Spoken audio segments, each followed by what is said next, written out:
If I do my job right, it will indeed only take a second. Just one moment while I get this set up. And then we'll get the game going proper. Appreciate your patience. Does takes a second. Bloop. And of course, I have to get to the updated URL window for the Facebook chat. That's always the part that takes one extra step. Pop it out. Save that URL. And bam. Whammy wham wham wazzle. There we go. We are set. And we are set. There we go. Close this. There we go. All right, so let us continue, my friends. Like I said, we are finishing this game tonight. That is very much the plan. Unless this last level takes, like, I mean, I struggle to see how this last level could take like 4 hours. But we don't know what to expect here. This is uncharted territory, man. Because this is... I mean, let's check the map. Okay, we just don't have a map right now, obviously. We have one objective, save Cassandra. One primary objective, 4 data pads.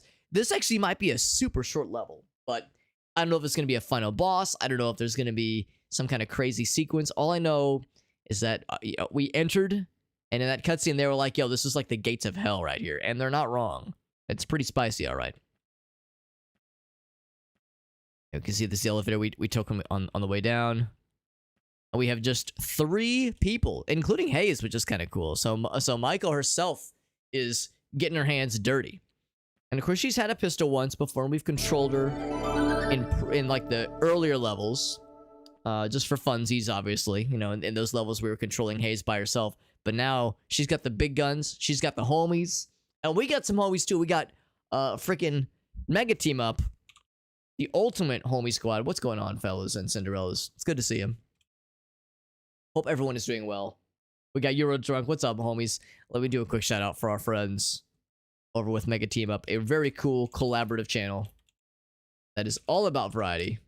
All about variety and all about gaming and all about positive vibes. Some games and demos. Yeah, because tonight...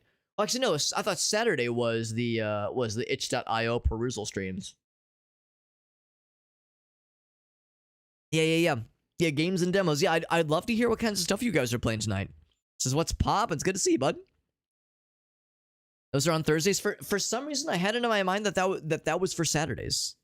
For some reason, I thought Saturdays was the itch.io games and demos perusal streams.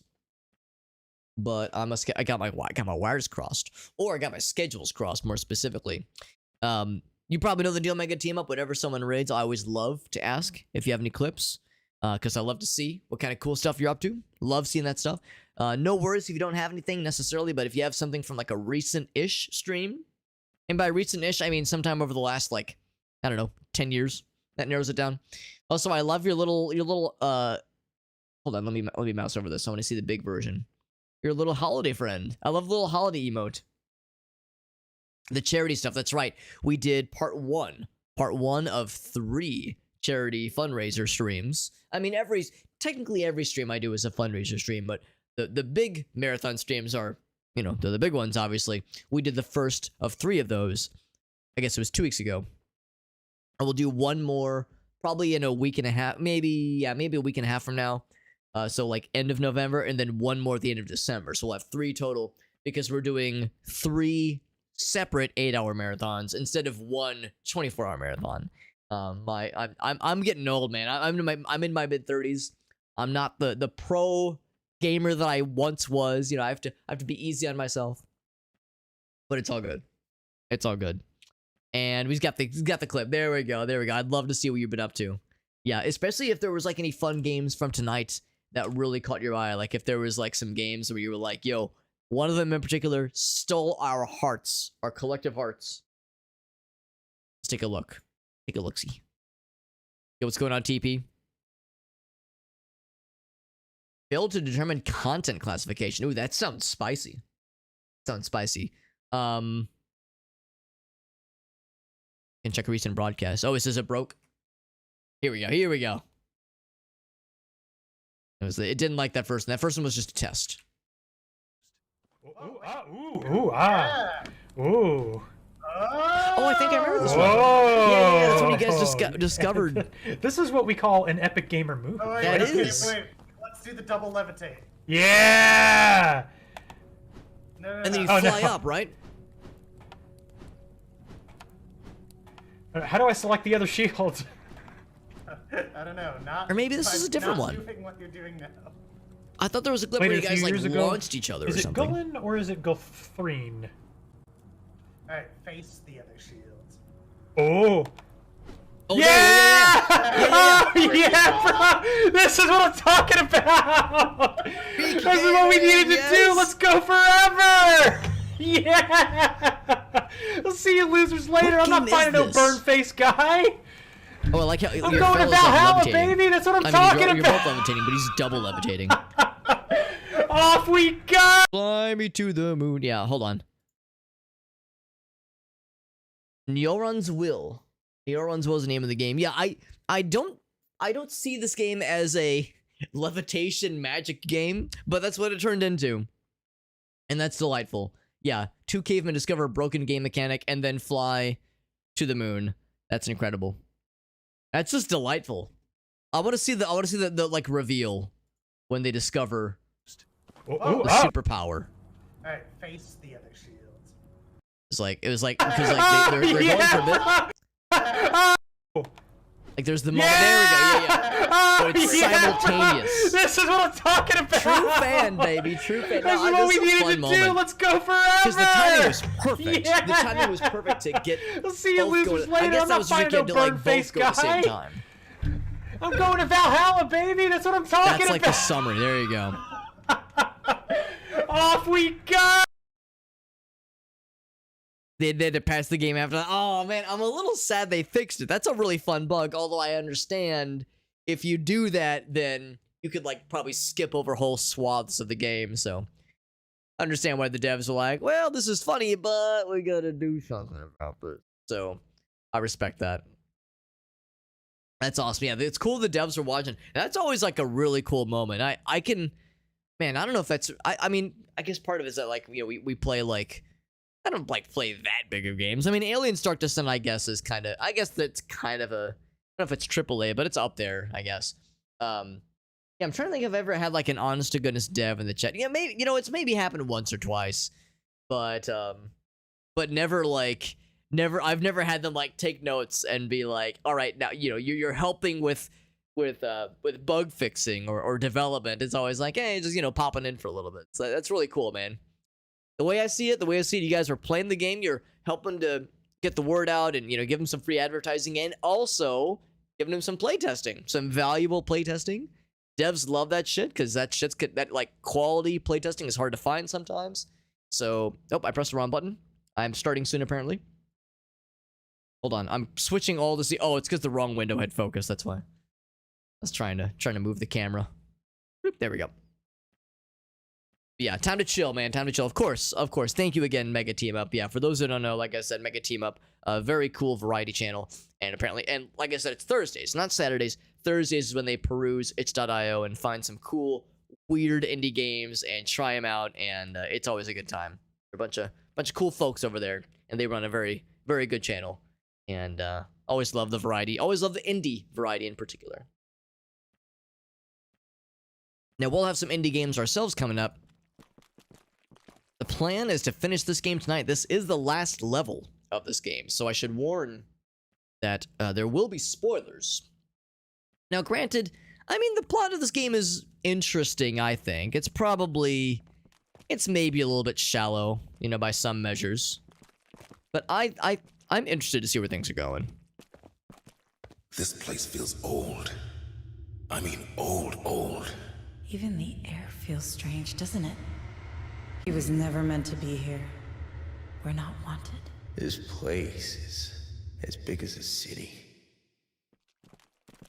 It's basically an H.R. Geiger cityscape hellscape. Also, you know what this is throwing me back to? This is throwing me back to motherfucking Eternal Darkness, of all things.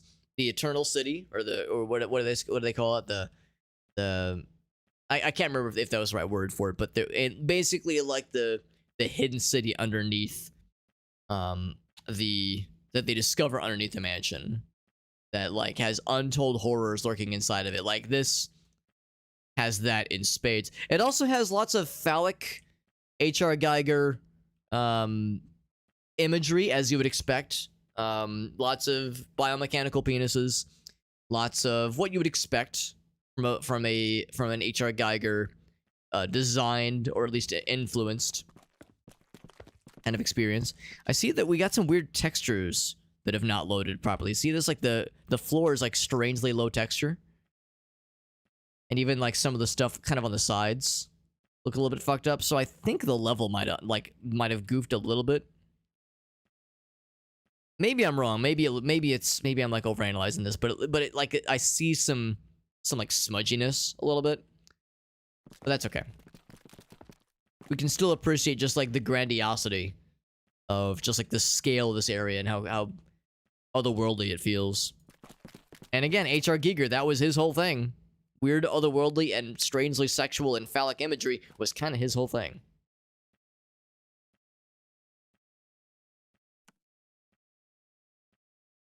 You know, usually I'm a little bit more subtle about having lots of penises on stream, but you know, for H.R. Giger, I make an exception. Call me old-fashioned, but when xenomorph biomechanical genitalia comes out, I go, all right. I'm not gonna hide it. Just roll with it.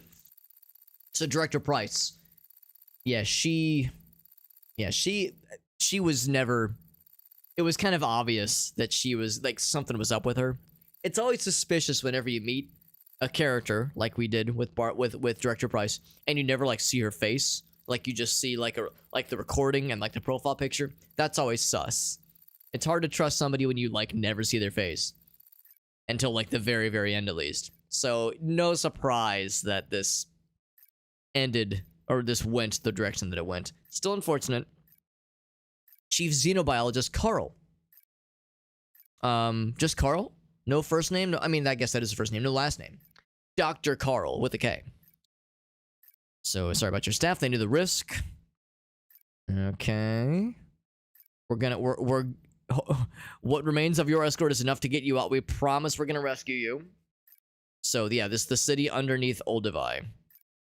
Samples, eggs, specimens coming from Xeno City. That's what we're calling it. Retrieved and brought to me. Okay. Don't go through the spire. It's fanatics advise everywhere. Use an accreditation key. Vermilion level. Okay. Upload the data. Use multiple terminals. Colonist reports, journals, letters, everything. Get as much as you can. Move straight to Pioneer Station. You need to reach the company. Blah, blah, blah, blah. Alright. So I wonder then. Yeah, she said we need to get the stuff to Pioneer, specifically Pioneer Station. Which is where we saw, that's where like the game began for us. That's when we saw the cult begin to unleash things. I'm guessing, I'm trying to think about the implications of this. Let's go ahead and pop out of here. Yeah, there was no other thoughts about that. I was wondering if there was gonna be like a cutscene or anything. So the implications, of course, that Director Price wanted the information at least on board the Pioneer Station. I just don't know if that was at the same time that the cultists unleashed the xenomorphs. I guess that would have been independent. She was trying to get the data to the company. She was hoping that that the cultists wouldn't, you know, get wild and weird and overrun and everything. But that's exactly what they did. So good job, cultists. GG's, cultists. And now what happens? Damn. Looks like these guys ran out of fuel. Do I see facehuggers on them? They're out of more than just fuel then.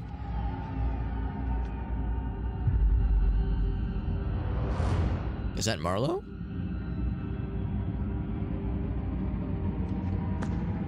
I think it is. Was Marlowe. So he's been dead for a while then. Well, except he's been oh wait, no, there he is, never mind. It looks like him. Welcome to my tomb. Unless it's another synth. Who the fuck are you? His legacy. Yeah, it's a synth. How many synths has this guy made of himself? Yeah. So the original Marlowe is dead. Oh, you're looking for the voice. I'm afraid you'll have to go deeper into our sanctuary. Shouldn't we just shoot this guy? Go ahead. Shoot me. You humans and your obsession with entropy. Now, he does show us an enemy on the tracker, which is interesting. Can I just choose not to? Like, what if... Like, do we gain anything by shooting him? I would say probably not. Oh, they're all cultists. They're all cultists. I guess their xenomorphs have hatched. Now, yeah, do we have to shoot him? He's a synth. He has nothing for us. It's like a walking monument. I say we just leave. Fuck him. Like, he's got nothing for us. We choose to leave him alive. It auto-saved. For better, for worse. Says we have to go deeper into the sanctuary to find Cassandra. Are we about to find her? Another data pad.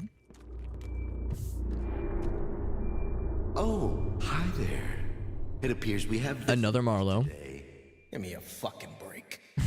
So lovely to have you here. Look how well she worked. One cannot cease to be amazed by the Ascended. To think these corporate fools believe they could harness their power. It's like wading through a fog. I wish I could have been there. When they first tried. Man meeting the ultimate organism. Your innocence all so pure. Facing the cold perfection of the void. If only they had known that day about xenosynthesis. You could have been one with them. Oh, yes. Can't keep up with this guy. He's moving around too much. You were this close. Huh. The irony. What a waste of time. By the way, I need to do one quick thing. Whoops. I was just gonna say, I wish to remain paused. Yeah, I'm gonna grab one quick thing. Move one window over so I can see this a little bit better. What's up, Augusto? The ultimate organism, aka the ultimate orgasm, correct. Well, we all know the ultimate organism, the ultimate life form is obviously Shadow the Hedgehog from Sonic Adventure 2 for the Sega Dreamcast. Obviously, that's the ultimate life form. Like, we've already solved that problem, that little conundrum. So, we have another synth Marlowe. This is synth Marlowe number 3 that we've met. And I'm pretty sure these are all eggs, and they're not targetable. So they're not... Well, actually, some of them have hatched anyway, but... Yeah, a bunch of eggs. Got a few lights. And some, like, general supplies and shit like that. So they were doing an operation of sorts. Can't really see what this is down here. Can't, like, zoom close enough to whatever that's going on down there. All I know is that this Marlowe is also a target that we could shoot. I will choose not to. Let's see if I will regret that choice.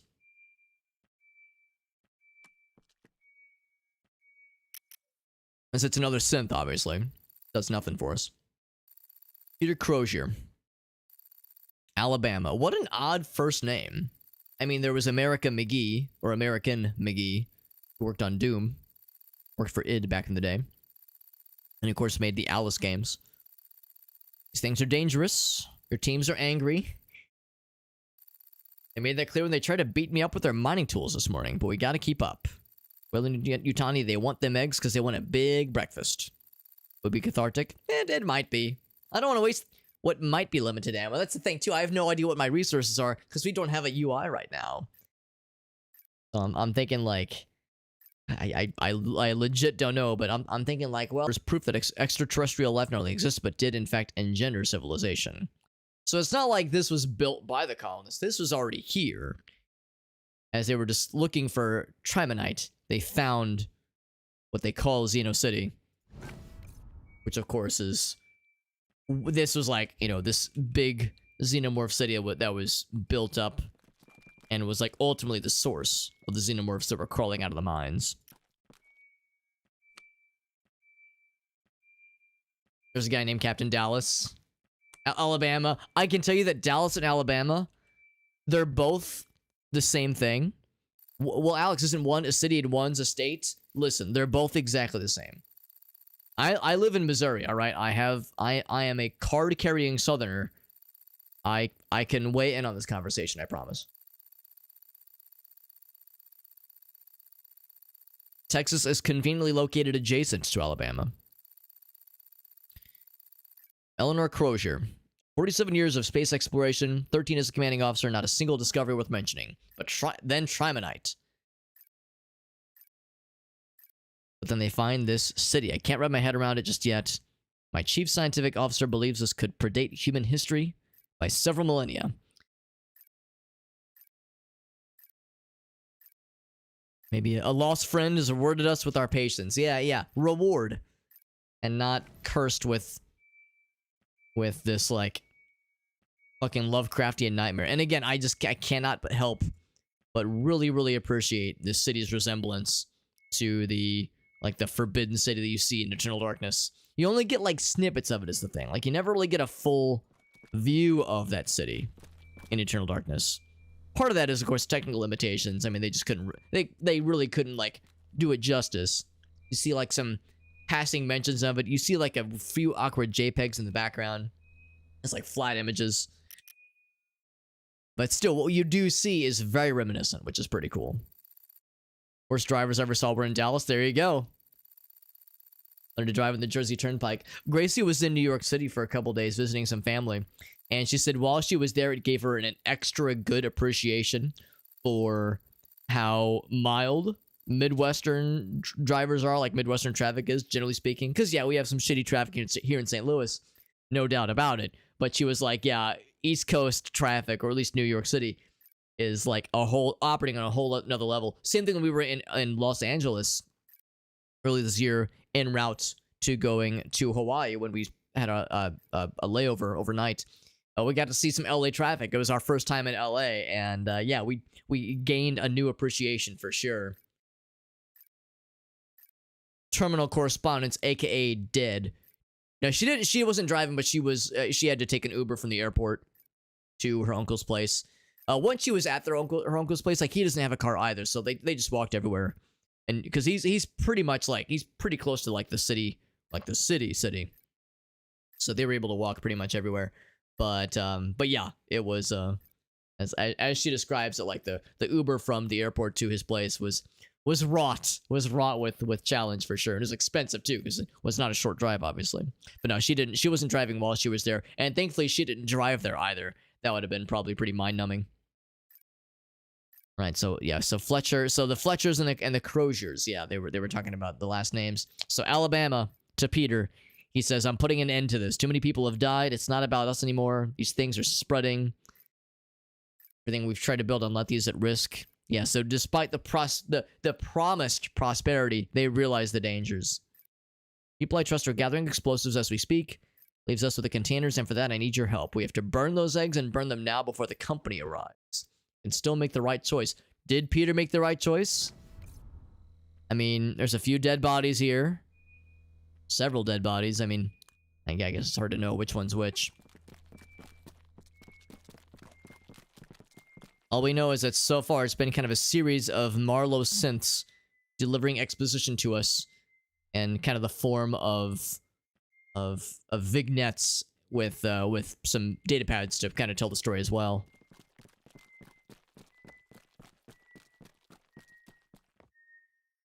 You drove out this way one time, Augusta. I know you said you've been to Carbondale once before for like a wedding. It's a long fucking drive. Flying is the right choice. Yeah, I'm inclined to agree. I've done the drive from here to DC once. That was for MagFest one year. And of course, it wasn't... DC wasn't the, like, end result. National Harbor, Maryland is where we went. But it's, like, 15 minutes away from DC. So it's just easier to say DC. And it's a long fucking drive. And we made that drive back in... Like, it was in January. It was, like, January of, like, 2013, I think. And I know I've told the story before, so I'll give the concise version. But we drove through. Oh no, we didn't drive through. We were chased by a named snowstorm, snow and ice storm, and we were able to beat it, I think, by like a little bit. Like we were able to get there before it hit. But then on the way back, we had to drive through a different named snow and ice storm. There was like a polar vortex, so it was cold and miserable. It was a whole time. And yeah, it was a long drive, punctuated with you know, anxiety over the winter weather. So making that drive is a long and unpleasant experience. I mean, you get to drive through some pretty cool scenery. You get to drive through, like, you know, West Virginia. It's very pretty out there. But yeah, it was not worth the unpleasantness of just with how long it was. And again, the weather accentuated the unpleasantness quite a bit. And you drove the whole way. Yeah, it's a long fucking time. Oh, what's this? This is gigantic. Is this the Mega Queen? This whole planet's a freak show. The Super Queen? So, this used to live in that city. Probably. See its chest? This was a host for one of those creatures. Wait, this was a host for a xenomorph? Been here. This ain't the time to be playing archaeologist. Come on, there's a passage over here.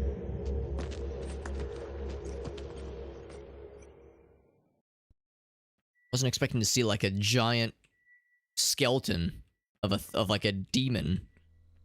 So it's not like a xenomorph thing. They were saying like, yeah, look at the, yeah, I see the chest cavity here, or not chest cavity, but the rib cage that has like a very large hole where a chest burster would have burst forth. So I guess that's an interesting implication I never considered. I wonder if this is a thing that is explored in the Alien movies lore, the idea of like, now did the xenomorphs build this, or did some other race of creatures build something like this, and the xenomorphs took over? Because yeah, I could very much see a facehugger planting itself into one of these things, and an appropriately large one bursting out. Maybe that's how queens are formed, or I mean, here we can do one of these. Check the codex. Bestiary. There's still one thing to be discovered. I think that's our answer. What is this going to be? Something else entirely. We all kind of know what's coming here. Now, will our fighting squad of 3 people be able to fight whatever this new thing is? Well, we'll see. Bunch of dead bodies over here. No surprise here. You really can't have a location like this that has a bunch of very obviously branded Weyland-Yutani equipment and not have it surrounded by corpses. But yeah, that's a very interesting piece of lore. The idea of there being other kinds of creatures that might have been here first, and the xenomorphs decided to infiltrate it and take over their stuff. Premises. There's so much we could learn from them just by walking those galleries. Anything else to say? Nope. All right. See you later, Synth Man. It's no surprise that the actual Marlowe is dead. No surprise there. Oh, we see something. Fellas are crawling up. Do they see us already? Oh, we got a bunch of friends. There's probably not much stealthing for this one. We're going loud and proud for this one.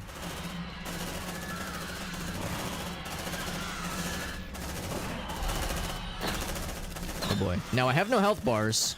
Is this a scripted thing? All right, let's spam some shotguns.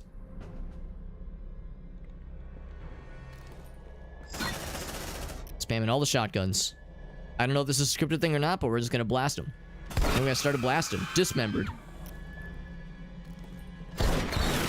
We're just spamming these shotguns. It's like I got nothing to fear.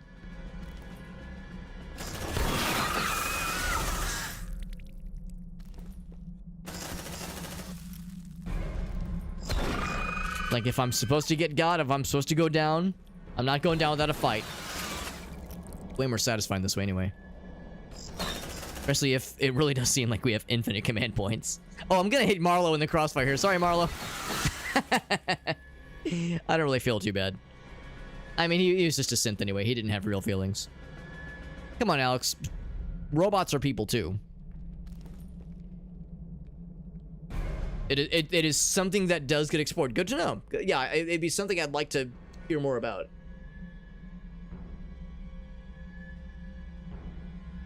Oh, I didn't realize Prometheus and Covenant are part of a trilogy. I thought they were both their own things, like just individual.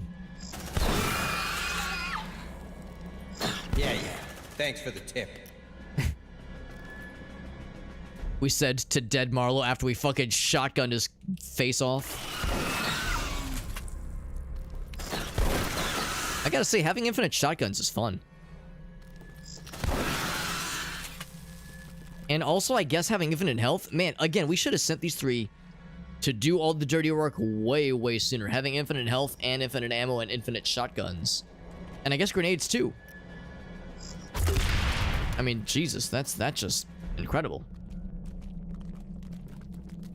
Would have saved all of us a whole lot of grief and a whole lot of stress to just be like, no, let me just infinite everything my way through this whole experience.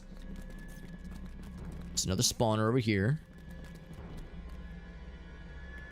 I guess this is kind of a victory lap then. I mean, if there's any challenge, it's not from like what has typically been challenging with limited resources, that kind of thing. Seems like now we're just kind of vibing. We're just vibing with shotguns and grenades. Oh, it even said 4 left. Yeah. Yeah, cost 1, 4 left. That's great. I almost feel bad. I almost feel like, what am I doing with all these grenades and these shotgun shells? I guess it just means we really, really came prepared for this area. Yeah, this might just be a victory lap as like a reward. You made it this far in the game. You've technically beaten like the hardest parts. Technically, because you had limited resources, that kind of thing, and now you're given a chance to have some fun. I mean, the game's already fun, but like some carefree, low risk, low urgency fun. Part of a prequel era. Gotcha. Okay. A lot of stuff before Alien. Because, yeah, I know Prometheus is something of a prequel. I didn't realize Covenant was also a prequel. It was called Aliens Covenant, right? Because Prometheus, like, didn't have aliens in the title. And that was what, I think, threw some folks. We were like, wait, is this like an actual aliens thing?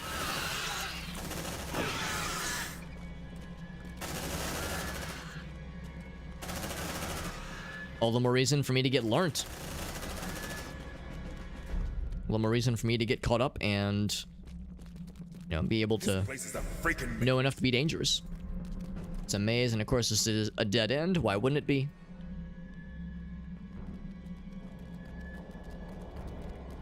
And having plot armor is great. I could use this all the dang time.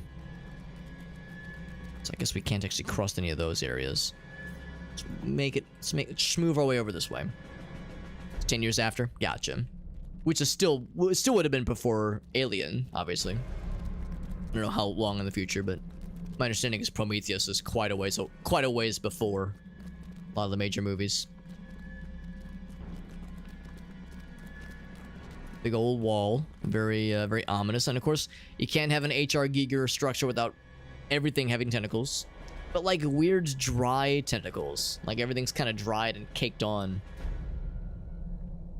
Veiny. Oh, and you can't. And also, we need some wall. Is it a vagina? Is it a butthole? Some kind of orifice.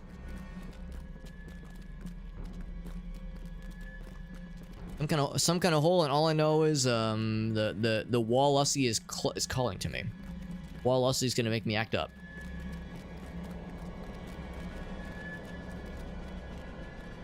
Yeah. There's a lot that can be said about the delightfully provocative architecture. Also, I think the texture thing cleared up, because yeah, for a good minute there we had like this weird low poly texture thing, or low resolution texture thing going on with the floors and some of the walls. It's cleared up now, so I'm not sure what caused that, but looks like whatever the issue was is... Oh, well, I spoke too soon, because now look at that, it's all low poly again. I see we've spawned in some fellas. Maybe that's the issue. Maybe the game's being weird. I mean, presumably it wouldn't be on my end. I've got pretty high settings. I think I've got it set to high, so not the highest, but still pretty up there. The idea of like there being some kind of texture buffer that's filling up or something, especially with what does my GPU have? I think it's 12 gigabytes of VRAM. I really struggle to believe that what we're doing on screen right now is taking up 12 gigabytes of VRAM. So I think we're probably in the clear. I'm gonna just stand there for a second, and we can make that happen.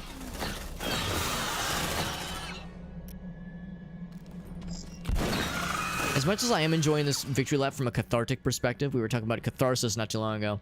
The lack of like a sense of urgency is kind of making me turn my brain off a bit, but that's okay because then we can focus on the storytelling and just appreciation of the backgrounds, which is actually one. Oh, look, it just popped back in. We got the nice textures again, which is actually one thing I sometimes felt was lacking in the main game, where it's like I wouldn't really be able to appreciate cool graphics and the cool setting, because I'd be like so hyper focused on what's next and where are we going next and what's like the scary thing, and like I was like on edge constantly, and not like on edge and like hyper focusing on what's around here, more on edge and just looking, like waiting for combat. Now this is probably the correct way to go. This, I mean, I guess these are all like, it's not the usual kind of embryos. This is something else. Do I want to poke around a little bit further this way? Probably dead ends here. Yeah, it looks like it dead ends here anyway. Yeah.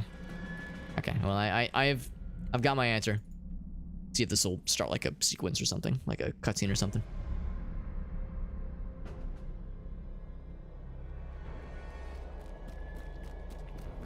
I wonder if we're gonna find, or if we've already killed the alien that burst out of Marlowe's body.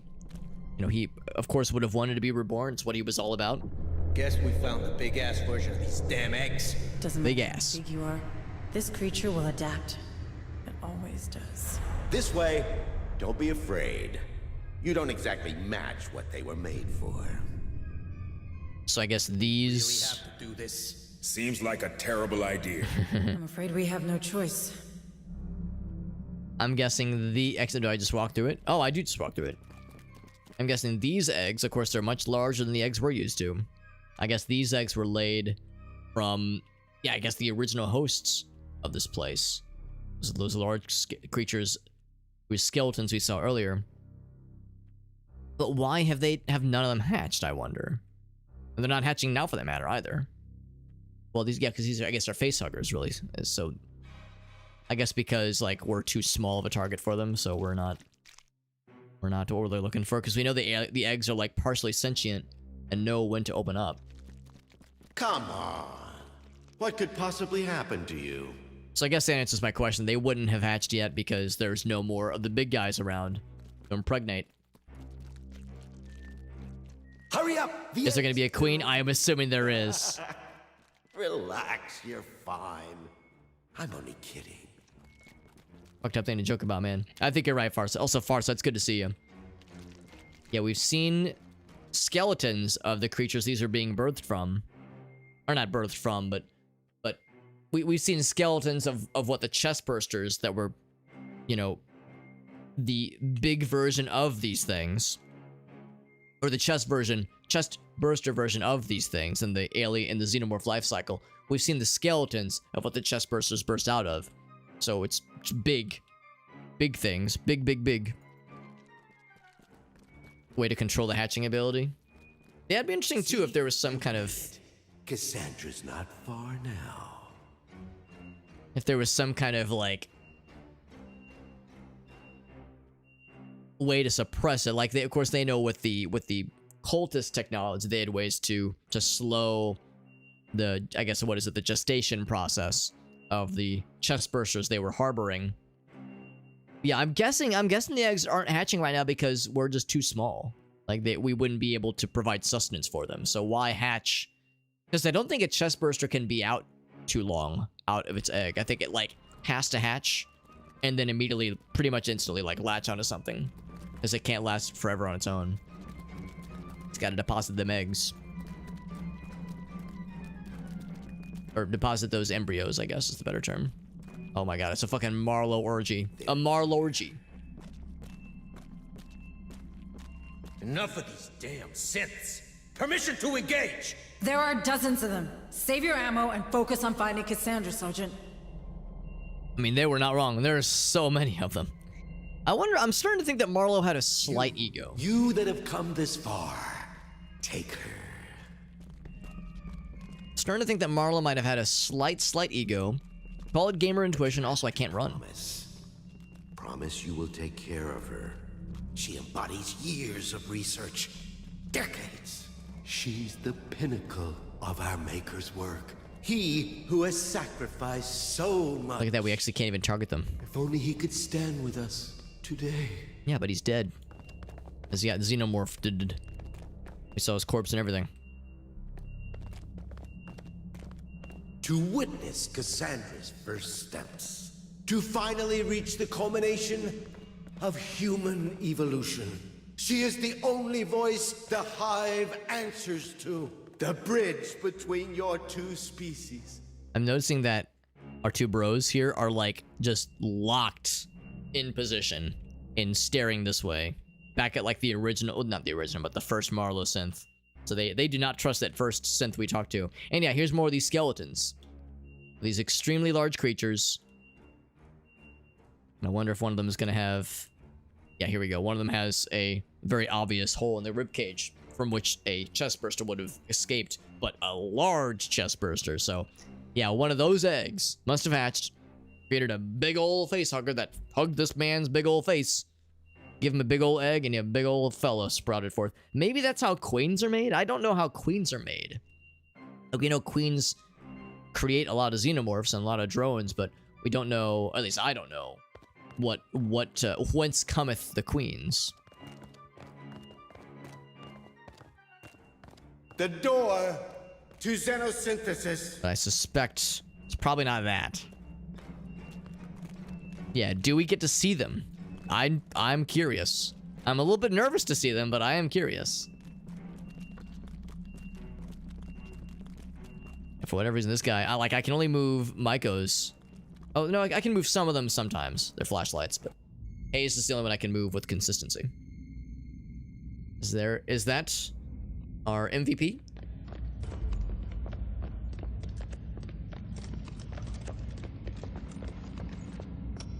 What state's she gonna be in? Is she gonna be a xenomorph? Or just dead? Or will she actually be alive? She seems pretty alive. Brain might be a little bit fucked. Cassandra, can you hear me? Who are you? I'm a friend of your father's. Dad, he's here.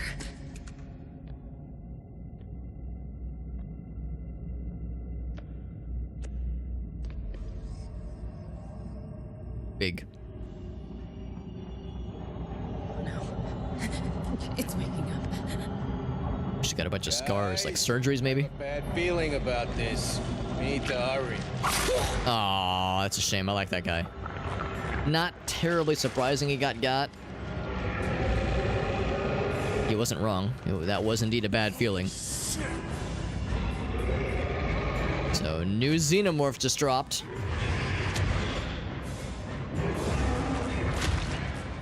Yeah, I like the robot arm guy. Come on, not this guy too. Get her out of here! Can you run? Yes. Come on, not this guy too. This guy's really cool too. Not Stern, come on. Ah, brutal. All right, this probably means there's no boss battle then. There's no fighting this thing. It's only getting the fuck out of Dodge. Shame about Stern and other fella. Yeah, don't bother shooting. I don't think it's gonna be worth. Stomping through.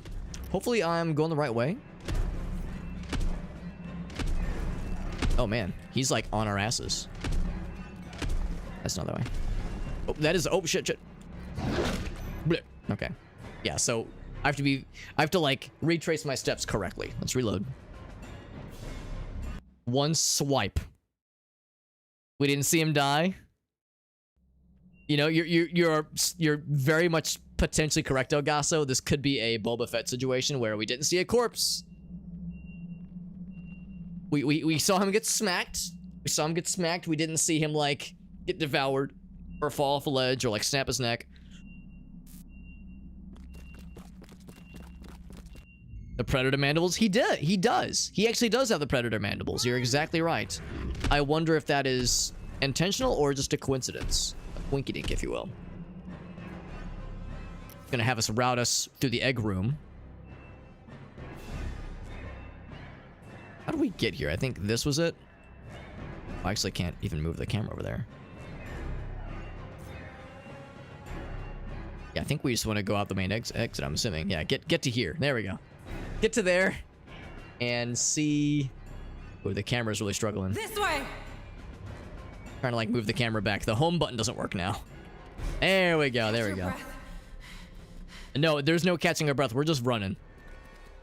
In fact, Cassandra's outrunning us. She's faster. No, I'm not waiting. Stay behind me! No, stay in front of me, please.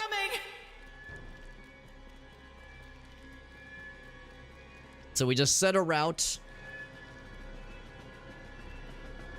Right, now you are going to catch up with us, so I will have to do one of these. Which is probably intentional. Let's go and blast him.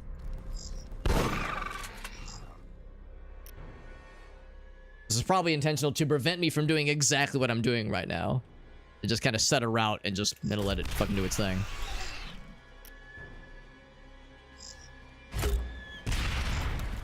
That was a misjudgment on my part.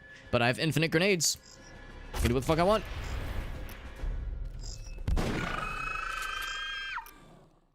And of course he's doing that funny thing where he has like full health forever. Until he like suddenly dies. So it's like we never get to see how much damage he's taken.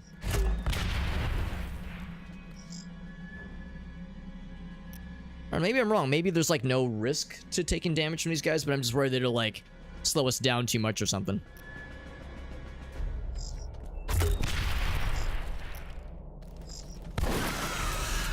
A little bit of acid on us, but a little bit of acid builds character or something. I'm doing a bad job of timing these nades.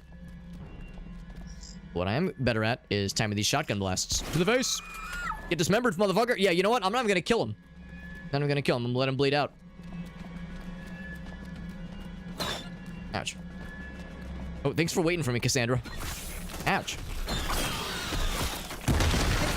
Oh! Oh! Oh, well, dang. Maybe that meant I was going too slowly. Like, maybe I shouldn't have been stopping to fight. That's odd. Also, I lost my mouse cursor. We'll get it back at some point. There we go. I think there was an autosave as we got to the egg area. Oh, that's a curious autosave. I feel like that's like right where we died, isn't it? Maybe the issue is I got too close to the wall. Maybe I need to like micromanage directions a little bit better. This place is a maze. They did say. I did say it do be maze-like. Yeah, but now I lost my route that I had set. So I'm kind of like, and if and of course when I unpause, it will kind of yeet me back into go mode. Here, let's go ahead and start moving. Sandra's moving. Oh. Weird texture warping shenanigans. Is the same thing gonna happen? Ooh, uh-oh, that's not good. Run! Oh, but now... What? What in the world? What in the world is that? It's locking me in. I'm a little bit concerned. I'm also concerned by the fact that I continue to lose my mouse cursor. I'm gonna quit the game. Excuse me? What the hell? You beat the game! We did it! What? Alright. I like this game, but it has been... This playthrough has had several instances of some really fucky bugs. They've been better. To this game's credit, the bugs have been a lot better since the like 3 mega patches they put out. Since we like kind of put the game on pause like 3 months ago. They've like put out like 2 or 3 gigantic bug fixing patches. And they've cleaned up the game a lot. But there's something fucky. I don't think we're supposed to die. I don't believe that for a second. You can now start New Game Plus. You beat the game. Yay! Yeah, I don't believe that for a second. I'm gonna quit the game. I'm full send, just close the game down and relaunch. Because that doesn't sit right with me. Especially because the first time our character stopped, the fella broke through the wall, and then like the regular xenomorphs like killed us. And then the second time we stopped, well, Cassandra stops. We stop with her, we're fighting the xenomorphs. The fella breaks through the wall, goes past us, like, and then sits on us, and then we die. So we've had two different pseudo-scripted deaths. It's like there's two, it's like there's a scripted thing that's getting in front of what we're supposed to be doing. There's like a scripted sequence that's like interrupting a thing we're supposed to do manually. Yeah, maybe it's because I took too much damage or something. Like maybe like the hits I've taken are too not good. So explode him. And do the same thing with you. Took a little bit of acid. Yeah, maybe I took acid damage. Maybe that means like, oh, I've taken too many hits. The game wouldn't autosave in that state, would it? Would they? The bestiary. The Xeno Titan. Massive and snake-like. Because, yeah, no legs. But a big predator-like. Yeah, honestly, yeah, predator-like mouth. What's going on with that mouth? What'd that mouth do? What'd that mouth do? Yeah. Very, like, explicitly predator-like. There's no way that's a coincidence.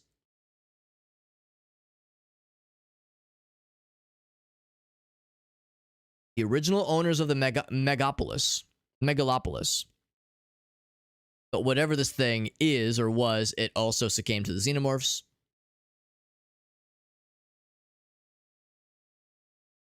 The Titans might have originally bred the creatures on Lethe, or that their moon perhaps fell victim to a rival species. I mean, that is interesting. That is fascinating. We found Cassandra, finally.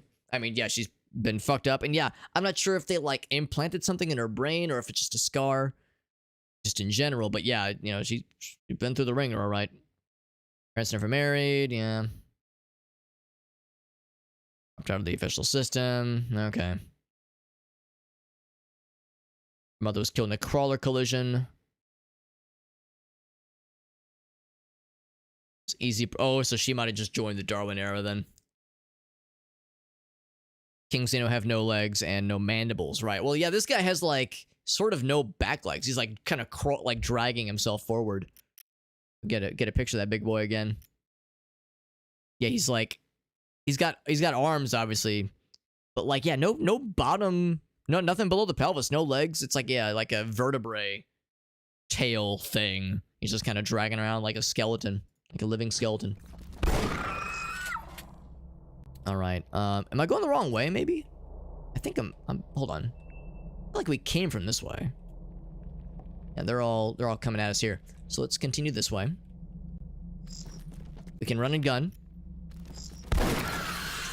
Yeah, maybe like there was too many xenomorphs happening. Kill that guy.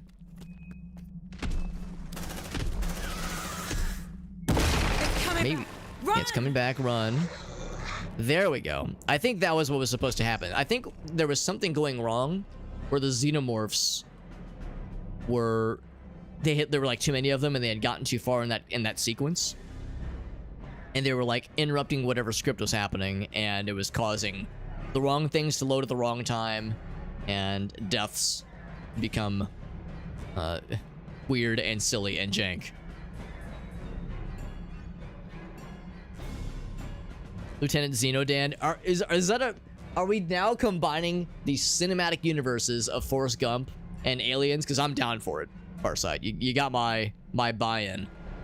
I'm trying to find the correct way to go. I mean, every way that I see is you know, scary. Let's just do this. I'm gonna like go in the direction that I'm pretty sure is the right way, which I want to say is right here. And then I'm gonna bring up the map. And I'm gonna do one of these. Oh, I can't do that. One of those. One of these. There we go. See if that's enough. Go, go, go, go. He's like sitting on us again. But maybe he's not after us. Maybe he's after Cassandra. Yeah, we've lost. We have lost Hayes. She just does not exist right now. So if she's actually probably running. Oh, there she is. I saw a flashlight. I was gonna say, did she fall behind him? Keep on keeping on, baby. Just keep on going. Keep on going. Maybe we're holding him back. We're holding him back. Hold me back. Hold me back. It's one of those kinds of situations. He's single-handedly keeping this fucking skeletal demon at bay. We're almost there! He got stopped, and now he's extremely mad about it, as he should be. Can I just do one of these real quick? Just to, you know, piss in his mouth a little bit, just for funsies. This is a necessary thing to consider. Absolutely, yeah. This is a necessary thing. Yeah, so give him a little grenade as a treat. As a haha, you know, just kidding, unless... Oh, now he's real mad. Now I've pissed directly into his cornflakes. Unless piss flakes are what he's into. More are coming! Oh, boy. What's up, Wilkes? Hope you're doing well, buddy. We got a fella in front of us. I will nade him. Oh, he stole a sim hill. He's gonna, like, get about right hurt. Now, she will probably run into this grenade. Hopefully it won't hurt her too bad. Okay, well, I just kind of grenaded her, but she took it like a champ.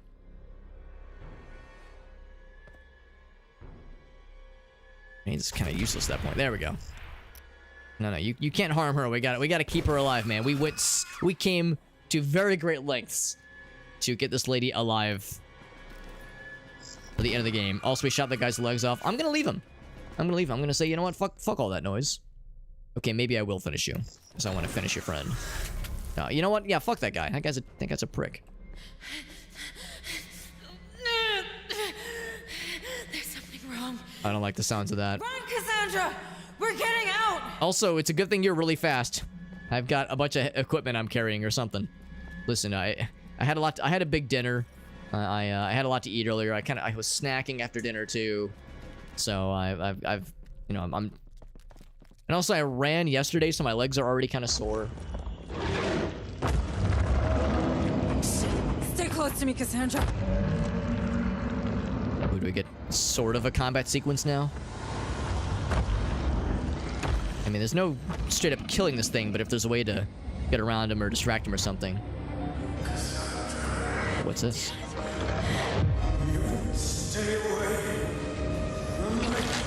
Oh, he's still alive, by the way.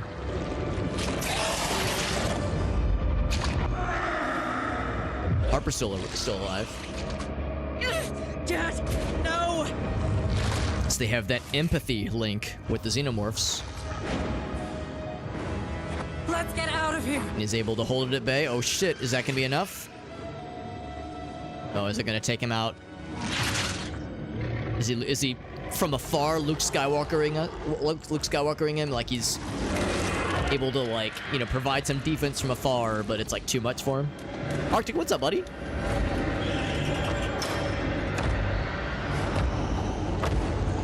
Are we out of the woods?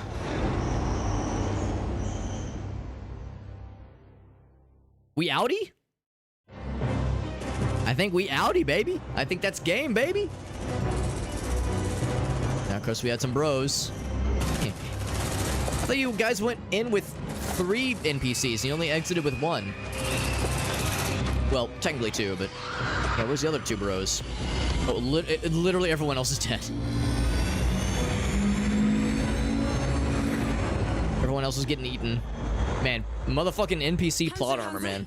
Let's get the hell out of here before these nukes detonate. Main character plot armor. Now, we had like 12 days until the Cerberus Protocol began.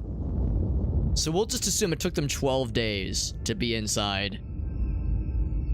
Wow, big mushroom cut. It took them 12 days to be inside that labyrinth. It took them that long. They got that lost. We made it, baby!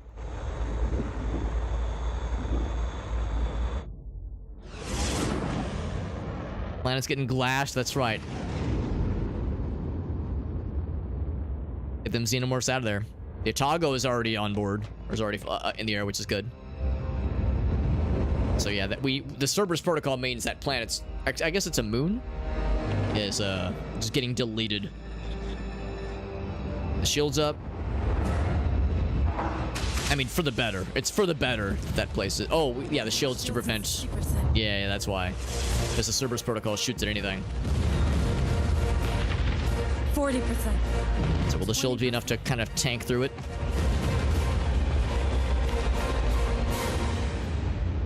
We made it. Yeah, with that one big guy. Yeah, that's exactly it. There we go, baby. Good ending. We got the good ending. Here, there we go, baby. Yeah, I'm assuming Harper bit the dust, unfortunately. The weather sucked on that planet anyway. It was always dark and always raining. Different doors colliding with each other. Yeah, it's like a Scooby-Doo chase sequence, right? With some, like, faux Beatles music playing in the background. Or I guess the Monkees. The Monkees is a better comparison. Going into crypto sleep. Or I guess a long journey back to something resembling normal society.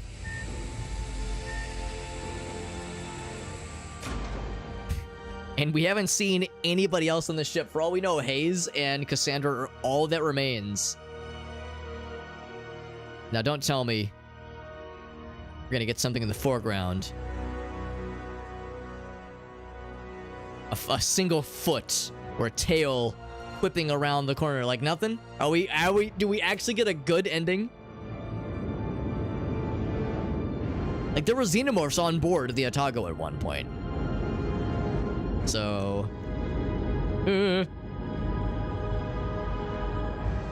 Those Xenos are notorious... Excuse me for belching. Are notorious for getting their tendrils in anything and everything.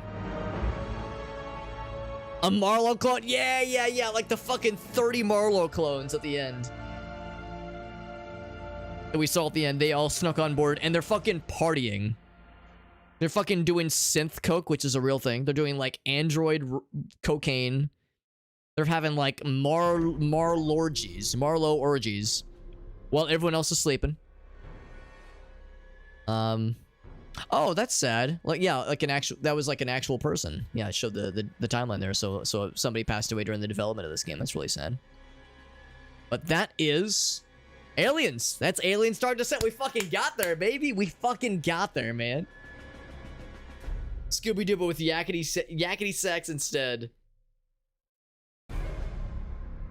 You son of a bitch, I would like a word with you. Is that in relation to the funny thing that Ogasso just said, or is it in relation to the stuff in world news where we were talking about how Pennsylvania did get some kind of legal weed, sort of, but not recreational, but sort of, like, you know, wink, wink, nudge, nudge, that kind of legality. Like, oh yes, it needs a prescription, wink. Original Alien designed by H.R. Giger, the man himself. It's a shame that the last level, that whole like kind of sequence at the end, was marred slightly by some admittedly kind of funny bugs. Like, we were seeing some visual stuff where the textures were at a way lower resolution sometimes, and other times they were okay. But that was it's a little bit unfortunate. We had some kind of goofs there that really made me think, like, am I doing something wrong? But then that second time I was like, now wait a second, something's going on. Like, something's up with this. But overall, this game is very good. And I will say, again, overall, the game runs much, much better than it did when we first got the game. Because we actually were at like the ground floor with this game. When it first came out, we got that Dare Drop campaign for it. And we were able to play this game within days of it coming out. And we saw the state it was in. And the reviews were like mostly positive, but everybody was saying, man, there's some fucky bugs in this game. And a lot of them have been worked out, thankfully. I'm hoping there'll be at least one more big round of patches that they'll put out. Because the T-posing aliens, they've said on like 3 different mega patches that they finally found the source of it and fixed it. And the T-posing aliens keep happening. I would actually wish that they were actually T-posing, like with the arms outstretched. Instead, it's just like default alien posing where they're like, rah, and they're like frozen like that. So stuff like that. But then of course the last level there is, it's a bit of a bummer that sequence is easy to screw over.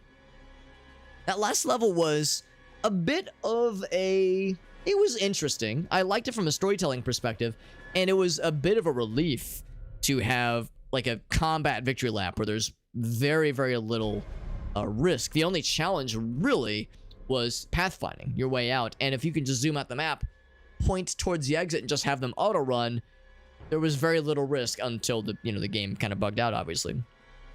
So really, the final battle, like it really isn't a final boss, so to speak, but the final battle, really, like the final battle of substance, was at the end of the previous level, when we're defending against like a pretty impressive deluge of xenomorphs. And that was tough. We took a lot of hits, and our guys were, we're getting tore up a bit, but we didn't lose anybody in that last fight. It meant we got, indeed, that one mission, or I guess in this case, it was like the second half of the mission, where we got to use a level 10 colonist, which was nice, or colonist, I'm thinking about RimWorld, a level 10 marine, which was kind of nice. So we got the badass heat gun, or plasma gun, that is. Only got to really use it once, but if we ever wanted to do New Game Plus, we could bring those guys out of retirement and have them go through it once again. But like I said earlier, I think if I were to ever play through this game again, I don't know if New Game Plus would interest me too much. I think what I would rather do is do a fresh playthrough. I don't know if I would want to up the ante with the difficulty, or if I'd want to keep with this difficulty, but the challenge would be no reloads ever. Play with like super actually no reloads, unless the party wipes. Obviously, if the party wipes, you're done, obviously. But the idea of like, because we did some save scumming, and I would always query the chat like, what do you guys think? Should I save scum, or do I roll with it? Sometimes we rolled with it. Sometimes we live and let live, or live and let die. Other times we would indeed reload. If I were to do this again, knowing what we know now about the game and just how to play it and the general mechanics and kind of flow of the game, a lot of that game would be a lot smoother now. But because we know more, there would need to be higher stakes to make it interesting. So I would maybe consider that in the future. Yeah. Fuck you. We need to talk. And then, how are you? I love you. Yes, exactly. That's exactly it. A badass, tough alien friend. Yeah. In a storytelling sequence like that. Yeah, I'm not surprised that we didn't get any answers about these mysterious creatures. That I would assume that kind of heavy lifting, storytelling-wise, would be left to the movies. Like, we get a little tease of something that we've already been sort of exposed to, obviously. But yeah, Rossi is right. It was like, oh man, we just got a brief glimpse at these towering giants that predated xenomorphs, even. Absolutely predated xenomorphs. So, Farsight raises a good point. There's a few things that hit just now. Farsight had a redemption. I think Arctic had one as well. I'm gonna do one quick thing. I'm kind of curious about something. Collector campaign. Yes.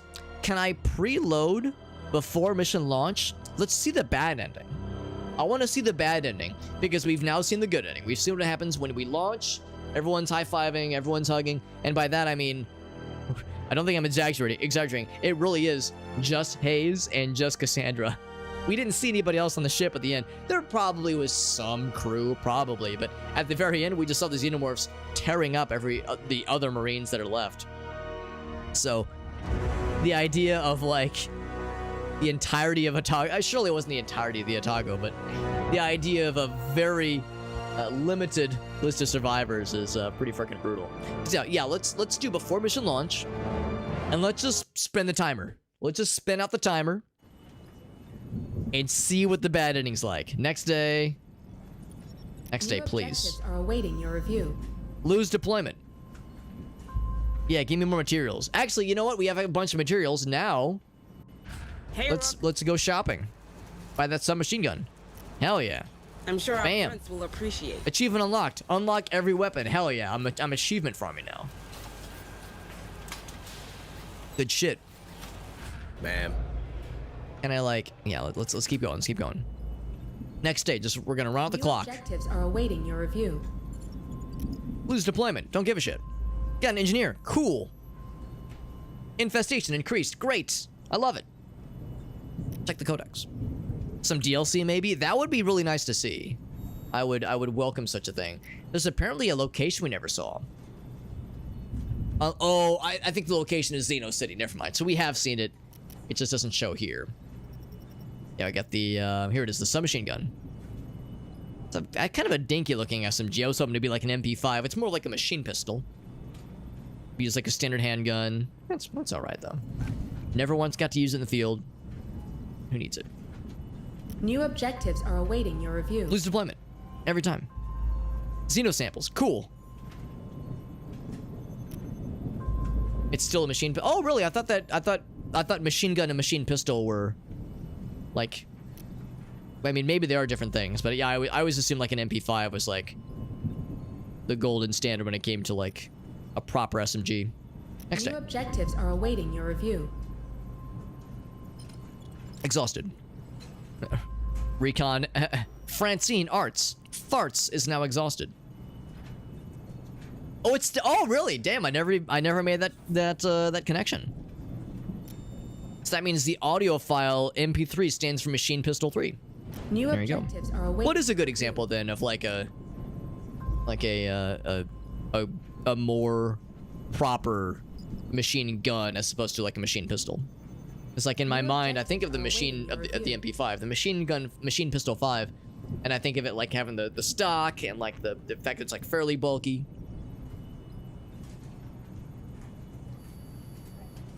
Loose deployment, yes, every time. 249 SAW is a machine gun. Oh, I'm sorry. This whole time I'm sorry. I'm a dumbass. What I mean is like submachine gun.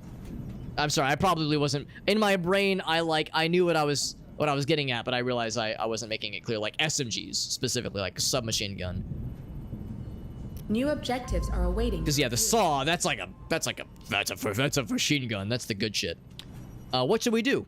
Earn 2 more days before planet nuclearization. So look at that. You actually get if the timer's running out, you get like one last little lifeline if things are looking dire. So, and you can only accept that. Cerberus protocol was hacked. You get 2 more days. That's actually kind of nice. So if you're just at your wit's end and you're losing your shit, you just need a little bit more. That's the game saying, all right, you get 1 more. You get 1 more, but that's your only time, I think. Lois Bowels becomes exhausted. They're not necessarily mutually exclusive. Okay, yeah. That's, I think, what I was wondering, is if the Venn diagram was a lot of overlap. Still a machine pistol, technically. It's an SMG and... Okay, yeah. That answers my question, thank you. Your review. Poor Francine Arts. Farts keeps getting exhausted, and it's okay. We still love her. If it has a stock grenade. Exactly, yeah. Do you need two hands to shoot it? I mean, even like the MAC-10, which is like a... I mean, in video games and in movies, it seems like a small, fairly low recoil device. I'm sure it actually has quite a bit of recoil, and like in... I don't know how the newer Counter-Strike games do it. I don't know if it's not in the newer Counter-Strike games. But in CS 1.6, yeah, you held it with 2 hands. And the spray was impossible with that weapon. One day. Here we go. Next day. Are you sure you want to skip? Next day, baby. All right, let's see. Let's see what it looks like. I want to see the bad ending now. What? There's no, like... There's no cutscene or anything? I wanted to see, like, big splodies. Oh, well... Now I know. Ah, man, I wanted something cool to go down. How's about this? If I say new game plus. Let's just see what this looks like. I just want to like kind of poke myself in real quick. Stick it in real quick. Hashtag just the tip of new game plus. Keep your Marines from a finished campaign. They keep their level, their traits, attributes, blah, blah, blah, blah. Lose their equipment. That makes sense. They keep their prosthetics. That's kind of fun. Oh, you can raise them to level 15 now? Damn. That's pretty sick. So yeah, we picked this one. Yeah, medium difficulty, of course. We'll save this one. So you can up the ante, which is kind of sick. You can up the ante, which is really neat. Look at that. Yeah, it's pretty slick. I like that. Let's just launch and skip prologue. I just want to see, like, kind of what it's like being in New Game Plus mode. Block 18. Yeah, that's what I think of. I remember that was in Nightfire, I think. I think that was like when you first really got to... That was like one of the first automatic weapons you got in that game, I think. I wanted a big boom. One of the big booms. Call me a boomer. All right, so right now we just have that person. Oh, I guess it's because we don't have a barracks right now. Okay. Intensive care. This one's a priority. Understood. Yes. So they're kind of walking us through this whole sequence. All the peeps. We're meeting all the Need a gun, peeps. administrator? Oh, I think the head engineer lady. I don't think she ever died. Spoilers, but yeah, I don't think she ever died. We have all these things. We don't have the resources. We don't have the engineers. We don't have the physicians, obviously. Bye now. And then here, this fucking dude. This fucking chump. Can I just shoot him in the head and save us all the trouble? Launch mission. I'm just powering through. I want to see our bros. Yeah, there they are. There they are. We got them, baby. We got the squad. Now, unfortunately, they don't have all their upgrades. They have their level. They have their experience. But they don't have... Yeah, and of course, it's kind of walking me through these things. 2 of each type. So they don't have all the upgrades. We don't have the cool visor. We don't have the cool antennas. And we got the scrubby ass little ARC, not APC. So the best of the best. We got... Who is our best? I think we had Vagina, Farts. I'm going on memory here. We had Vagina, we had Farts. I think we had... All right, Marines, listen up. Did we have Penis? I can't remember if we had Penis. We pulled in a partial signal. This is a very normal question I'm offering. Brazzers. We had Brazzers. That's right. We definitely had Brazzers. He was our level 10. I'm just skipping. I just want to see. I want to see our badasses just fucking stomp some motherfuckers. Marines, welcome to the New World Order. I'll be running tactical from the air. And remember when I played this level months ago? It's been literal months. Are you settled in up there? And I would have, by this point, I would have had the Xenomorph cosplay on. Because we did the prologue, and when we first saw a Xenomorph, that was when I donned the costume. Or, I mean, I didn't wear the costume. We had a Xenomorph encounter of our own, that's what it is. So, Brazzers and Lois Bowels, that's right. This is the Fearless Foursome. We had a 5th one, obviously. Which would have been... I can't remember who that one was. They would have been our... So this is our gunner. That would have been our hacker. We had elite hacker. You're right. Well, no, yeah, this is Vagina. Stay focused, the hacker's name... I can't remember. But Brian Razors, Francine Arts, Vance Agina, and Lois Bowels. Affirmative. All right. I just want to, like, walk up and just fucking murder a Xenomorph real quick with the squad.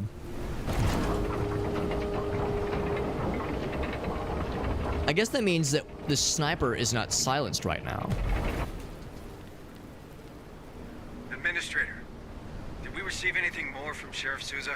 Oh, this is really cool. Yeah, I remember, like, these weather effects being really impressive. We didn't get a lot of, like, really interesting weather things like this throughout the game, but at least this first level did a really good job of giving you kind of some cool visual flourishes. Let's get in there. It might have been Penis. Yeah, it might have been Penis. Affirmative.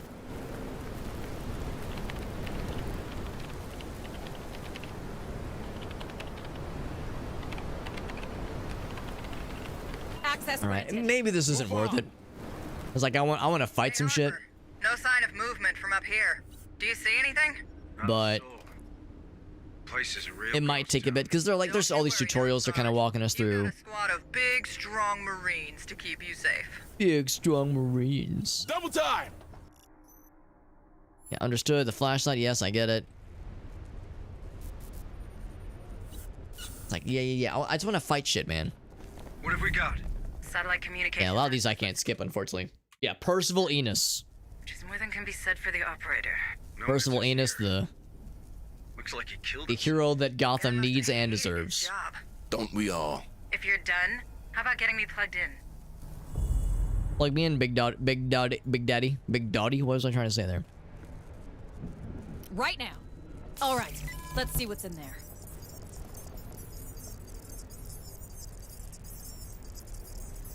Leave it to Francine. Just get them fast fingies. Establishing satellite uplink. Stand by. Stand by. Stand by. We're all standing by. Link established. Oh, Dexter Dog's awake. Someone put the colony on lock. I still can't skip any of this. How long it'll take You can to skip bring like the you every door? CGI cutscenes, the pre-rendered cutscenes. You should be able to shut off emergency status. Yeah. That'll- Maybe this isn't really worth it. I mean, I just wanted to see my guys roll in and just blow up some Xenos, Okay, like squad, overpowered, you're on the lead. overleveled Get badasses. this door unwelded and continue our path. But I guess not to the overpowered, so to headquarters. speak, because again, we have starting equipment. Cut that door open. Yeah, starting equipment, which means we have grenades again. We can still reprimand because we have a really high level sergeant with us. We have a gun that can do suppressive fire. Actually, I guess suppressive fire isn't only for gunners. Door opened. Move on. Move. Oh, and that means, all right, we don't have a sniper rifle. In fact, we won't have a sniper rifle for a long time because you have to be level 6, I think, to wield one of those. Squad lead. Or maybe level UC4 5. You have to be pretty high level to get a sniper rifle. Because that is one of the, like, kind of rank 2 or tier 2 special equipment things you unlock. Same time you get the, I think the mines and I think 1 or 2 other things. Not the RPG. The RPG is like level... We don't know. Actually, no, I think RPG is also level Could be 6. an uprising. Could be anything. Stay frosty, Marines. Oh, anyway. No, yeah. Like I said, it's taken a long time to get to combat, and we already know that our bros are great, so I just want to see them in action. I just want to do a little victory lap. And it's good to know that in this rebirthing of the universe, that at least our top four homies are still at it. Off for like another round of killing the shit out of a bunch of xenomorphs, kicking some ass, leveling up to level 15 presumably, which is pretty cool too. Yeah, I can't like look at their profile right now, but we just know that they're all great. So that's good enough for me. That's good enough for me. Actually, yeah, now that I think about it, everyone is still high level. So we would still have to purchase the ability to use like the sniper rifle and the incinerator, that kind of thing.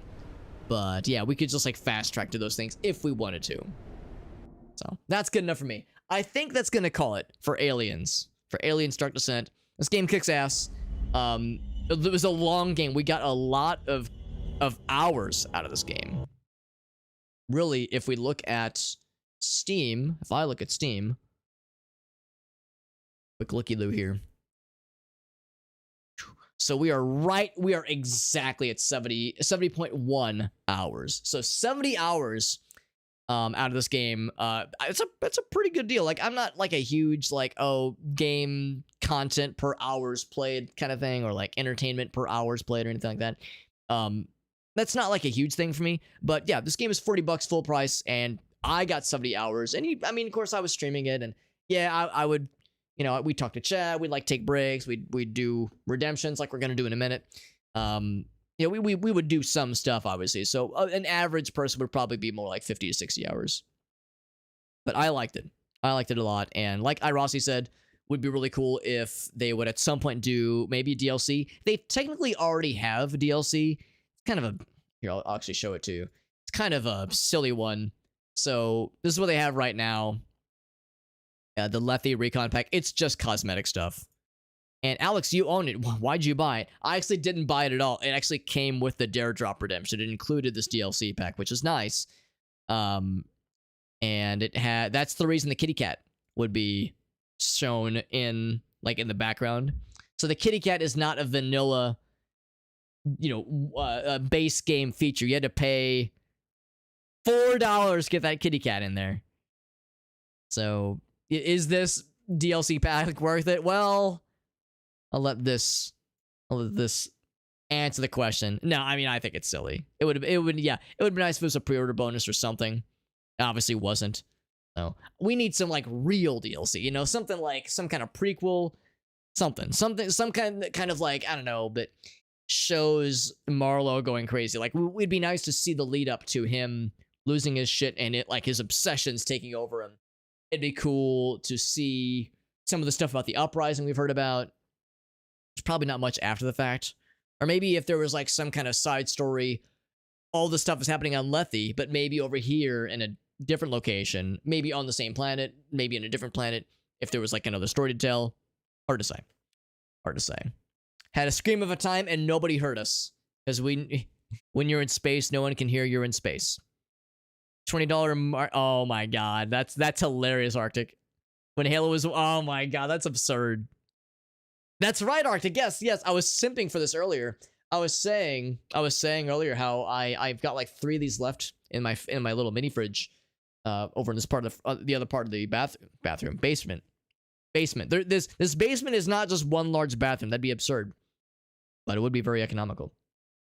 Just every room in this house is actually technically a bathroom. Just always. Everything's got a floor drain. It's great. But anyway, no, I was saying how I've got like 3 of these left, and I was like, oh shit, I need to power through these because they're probably gonna, start to grow.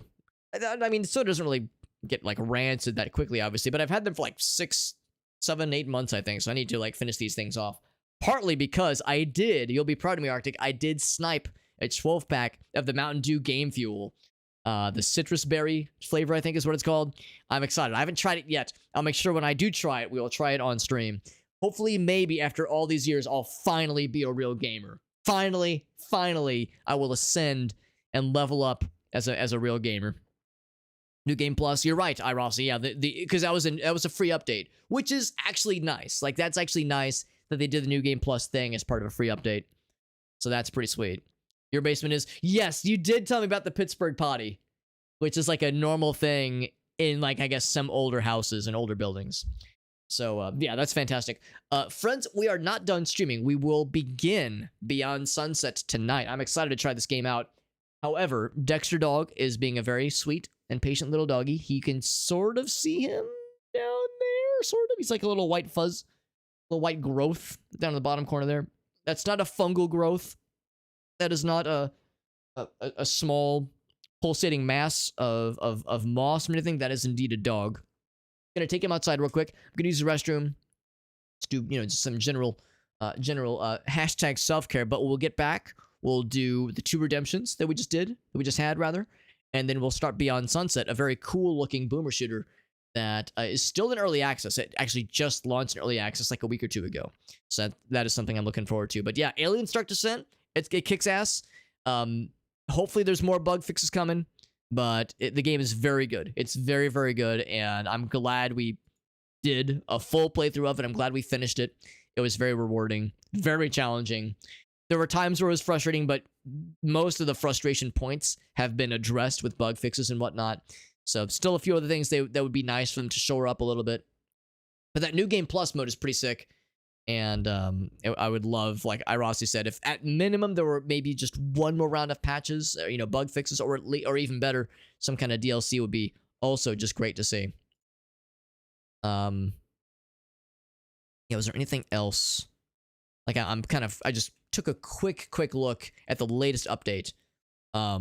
They don't make mention of saying like we have more fixes coming soon or anything like that. So maybe that was the last round of fixes. Who knows? A Pittsburgh potty? There you go. Commit a hate crime on Counter-Strike? There you go. Something really TOS violating, right? Yeah. Yeah, to really get some punches on my gamer card, I'd have to say some, what we call in the industry, gamer words, right? All right, so anyway, friends, I will be right back. Take the doggy outside. I will take myself inside and piss into a toilet. And then we will do some redemptions. We're going to start Beyond Sunset. All good stuff, friends. I'm going to go ahead and run some ads while I'm gone. As always, I'll be gone for more than 3 minutes. Most likely, at least. So you will not miss any important content. I can assure you, all you'll miss is the BRB screen. But I will indeed be RB. Here we go.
Love me some Alice in Chains. For those who are Alice in Chains, fellow Alice in Chains fans, you might be thinking to yourself, Alex, Facelift, I mean, come on. Yeah, it's a good album, but Dirt, man. Dirt's where it's at. And yes, I get it. Dirt is probably the better album. It probably is. But I have a soft spot for Facelift. I think Facelift gets overlooked sometimes. Man in the Box is a banger, or Man in the Box, rather, is a banger. But I really like We Die Young. I really like Sea of Sorrow, Bleed the Freak, Love, Hate, Love. Like, there's some great fucking songs on this album. And I feel like it gets overlooked a little bit. I mean, but of course, Dirt, man. I mean, yeah, Rain When I Die, Them Bones, Rooster, motherfucking Rooster, Wood. Oh, good shit. Lots of good. I mean, both albums are great. They really are. They're both extremely good. But, I don't know. Something about Facelift is, it just hits different. It just hits different. Let's get caught up on chat. Then we'll do some redemptions that some folks had indeed redeemed. Arctic says, I'm not triggered by random Windows noises. Yeah, you probably heard me launch the tool that I used that tells me, or not tells me, that tells you the names of like songs and album covers. It's called Snip. And it gives you little details from iTunes or your preferred software of choice that shows like a little text view of whatever song you're listening to. So it's pretty cool. Pretty cool. But yeah, you heard the Windows noise in Arctic. He says, it only took me 6 years, but I'm no longer triggered by random Windows noises. Usually I try to give warning. I usually try to be like, all right, here comes a Windows noise. But of course my mic was muted, so you can hear shit. But yeah. And apparently it looks like at one point I died to my own arrows because of the black hole effect, which is actually kind of a cool mechanic. And then suddenly, oh Jesus, yeah, poor Farsight. He says, oh Jesus, I'm sorry, Farsight. I didn't mean to kill you. Getting impaled. Oh, really? Yeah. That's interesting that like it like drains health like that. You get less health for each consecutive kill. That's good to know too. So it does make it harder for one person to just overpower. Almost lost the kill streak. Ooh, I got bad news. Arctic. What's up, RT?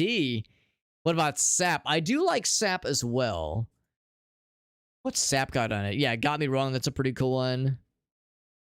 Yeah, I like Sap. There's Sap doesn't have any songs that I'm like, can't live without, but it's a solid EP. It's a solid one. Now, if we want to talk about solid EPs, we got to talk about Jar of Flies. Jar of Flies got my favorite. It's got No Excuses. I Stay Away's pretty cool. Nutshell. Oh, fuck. Nutshell breaks my heart, man. Like, when I hear Nutshell, I think of the Unplugged performance they did on MTV. And, like, obviously that was, like, Lane Staley. He's in rough shape. He sings very well, but, like, ooh. That's, like, the content of that song and the very bad state he was in, physically and mentally. It's heartbreaking, man. Heartbreaking. Rossi says Justice. When I was in high school, yeah. Well, let's see. It would have been 94. I would have been in grade school. I would have been 5 years old in 94, at least for Jar of Flies. Sap would have been after that. I'm not sure when Sap came out, but yeah. Facelift was 1990. Jesus. Older than I thought it was. Close to a tenner. Oh, that just means you got to build it back up again, baby. That's what's up. All right, let's do some redemptions. Speaking of music, Arctic has a music show and tell. Yeah, let me just give you one sec. I know I just put you on an extended BRB. I'm going to put you on a protracted BRB, a very short one. I'm going to run over to the other side of the room, just grab a disc, one that I'd be able to talk about relatively confidently, and then, yeah, we'll just talk about music for just a couple minutes. I'll be right back.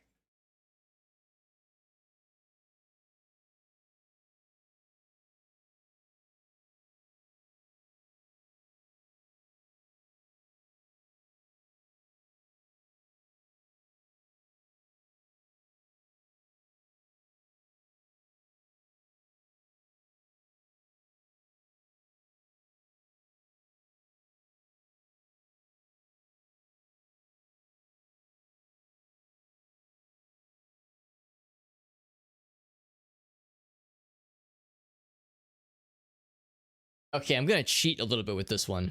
This one is not quite the exact thing that I'm about to show, but it means I get to talk about Banda Magda, and that's good enough for me. So Banda Magda, I first became aware of when I saw her open for and perform with Snarky Puppy. The first time I ever saw Snarky Puppy would have been like 2014, 2015, I think. And Banda Magda was touring with them, and it was just her. She has her own band, but she is from, I think, Greece, and she couldn't have her full touring band tour with her, so Snarky Puppy was her touring band. So she opened for them, and also opened with them, and then they, of course, played their own set afterwards. And she is delightful. She is truly delightful. My favorite performance is the one that she did with Snarky Puppy on their Family Dinner Volume 1 album. Great, and it's awesome, and I love that music video, but no normies have seen that music video. No normies have heard of Nowhere. So, you know, we walk into a costume party full of people neither of us know. Like, I know the two hosts. I know Aaron and Helen, but I didn't at the time of course, actually, that's not true. There's a few other people I recognized when I got there. So there's a few people I did know. But the majority of the people there I didn't know. So, like, you know, you're making first impressions. You got this ridiculous America stereotypical goofy costume, and you have to, like, awkwardly explain, oh, it's for a music video for, like, a very weird band. And then someone says, oh, I want to see the music video. And it's so fucking weird. That shit's gonna scare normies. And I don't want to, like, do that as first impressions. I don't want to scare people off like that. I only want to introduce them to my full brand of weird once I've entrenched them with it. You know, you have to seed into these things little by little. You can't just bludgeon someone with full tilt internet degeneracy. You have to, like, ease them into it. So yeah, we ultimately decided it was not a good idea. And I don't want to, like, stir the pot too much by saying this, but, you know, you see a person with, like, big sunglasses, America pants, you see the America onesie, the American flag stuff, like, it's so over the top, it's so silly. Both of us had a moment we were thinking of ourselves, if we do this cosplay, there's a non-zero chance that someone will see us from afar and, one, either think we're legitimate Trump supporters or think we're dressed as Trump supporters. And, like, that's a whole ecosystem of costuming I don't even want to get close to. And I'm not trying to, like, make a political statement here. I'm just saying that, like, doing, like, a cosplay of that is just thorny and no, that's not something I want to even entertain in the slightest notion. So yeah, it quickly became untenable, realistically speaking. Yeah. Be wasteful to commit to the bit. Yeah, I mean, I don't even like corn dogs, personally. I don't like eating corn dogs. So that wasting the food wouldn't be an issue for me. It'd be more of a matter of, like, cleanliness, I think. Butts and tits and money. It was. There was another song, I think, in, like, one of the... Oh, gosh. There's a racing game. Skip the shower, fuck the makeup, I think, was in one of the racing games from, like, the GTA 4 era. Be in the South and in the Army, you see that shit all the time. I'm in the South, and I do see that shit all the time. That's why I don't want to go near it. So I'm like, no, I try to avoid that as well as I can already. Yeah. So it was, like I said, it was for the best. It was for the best. I think we made the right call, but if I'm ever in a situation where I can do, like, a Halloween party thing, and I'm with fellow full-ass degens, no normies, it's all, like, weirdos, all internet weirdos, we'll make that happen. We did look up, like, you can get the pants from Walmart, you can get the onesie from Amazon. The corn dog bandolier, again, would obviously be a DIY kind of thing, but, like, it's an easy costume. It's 2 easy costumes. And Gracie loves that music video. She loves it, as she should, because it's amazing. And yeah, she's like, this band is incredible. Is St. Louis considered South? Missouri is considered South. I'll say that much. St. Louis, it's a metropolitan city. You don't really feel like, well, you feel like you're in the South when you walk into a barbecue restaurant. Then you feel like you're in the South, and there's a lot of barbecue down here. That's like the thing. Like, what are southern states known for? What's like the southern, you know, cuisine thing? Barbecue, hands down. So, but yeah, you go outside of St. Louis, you are extremely in the South. You go across the river, you go to Illinois, you feel like you're in the South. Southern Illinois feels like you're in the South. It's very, very rural. So I'm a Yankee. I mean, I grew up in Illinois, so I'm kind of a Yankee too, honestly. Anything south of Chicago is Southern Illinois. That's right. Anything south of Chicago is considered Southern Illinois. You're in Springfield, Southern Illinois. Champaign, Urbana, Peoria, Southern Illinois. Doesn't matter. Shit gets weird. It sure does. Speaking of getting weird, let's do an AI redemption. Thank you to Arctic for the show and tell. I don't get to do the music show and tells too often. I kind of always am doing a music show and tell with just when I stream because I love talking about music. I love talking music, especially when it's bands that I have opinions on. Usually, if I have an opinion, I have a positive opinion. So you get me talking about music, you're gonna get me like that's a good cheat code. If I'm ever like having a bad day, and I'm not gonna lie, today was kind of a bummer. It wasn't a bummer, but it was a pain in the ass just because work is stressing me out on a pretty stressful project, and like we'll get it done, but it's a complex project. It's very involved and it's very tricky.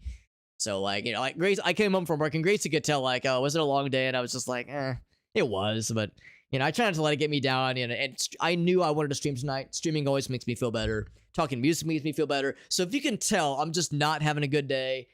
Bring up a music redemption, like get Alex talking about music. It's gonna elevate my mood. I'm gonna feel better. It's just how it is. So let's go over to Crayon.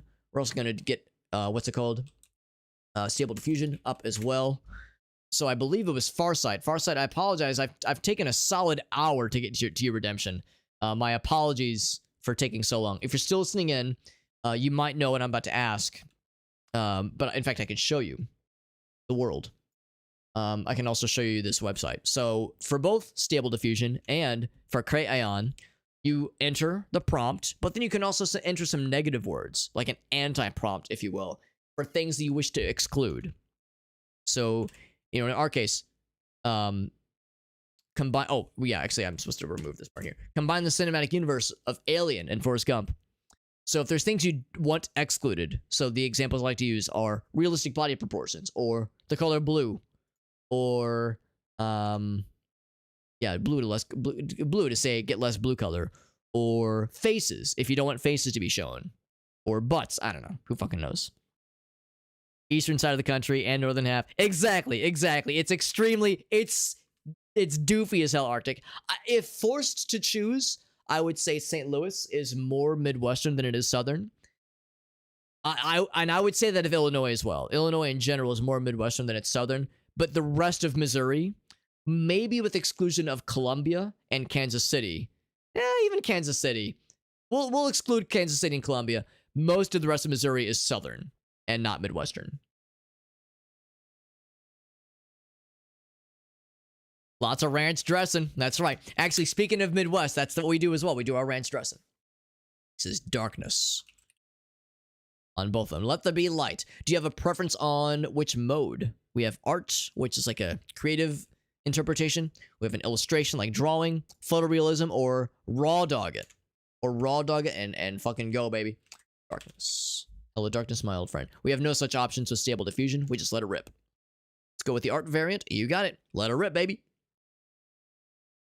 And rip we shall.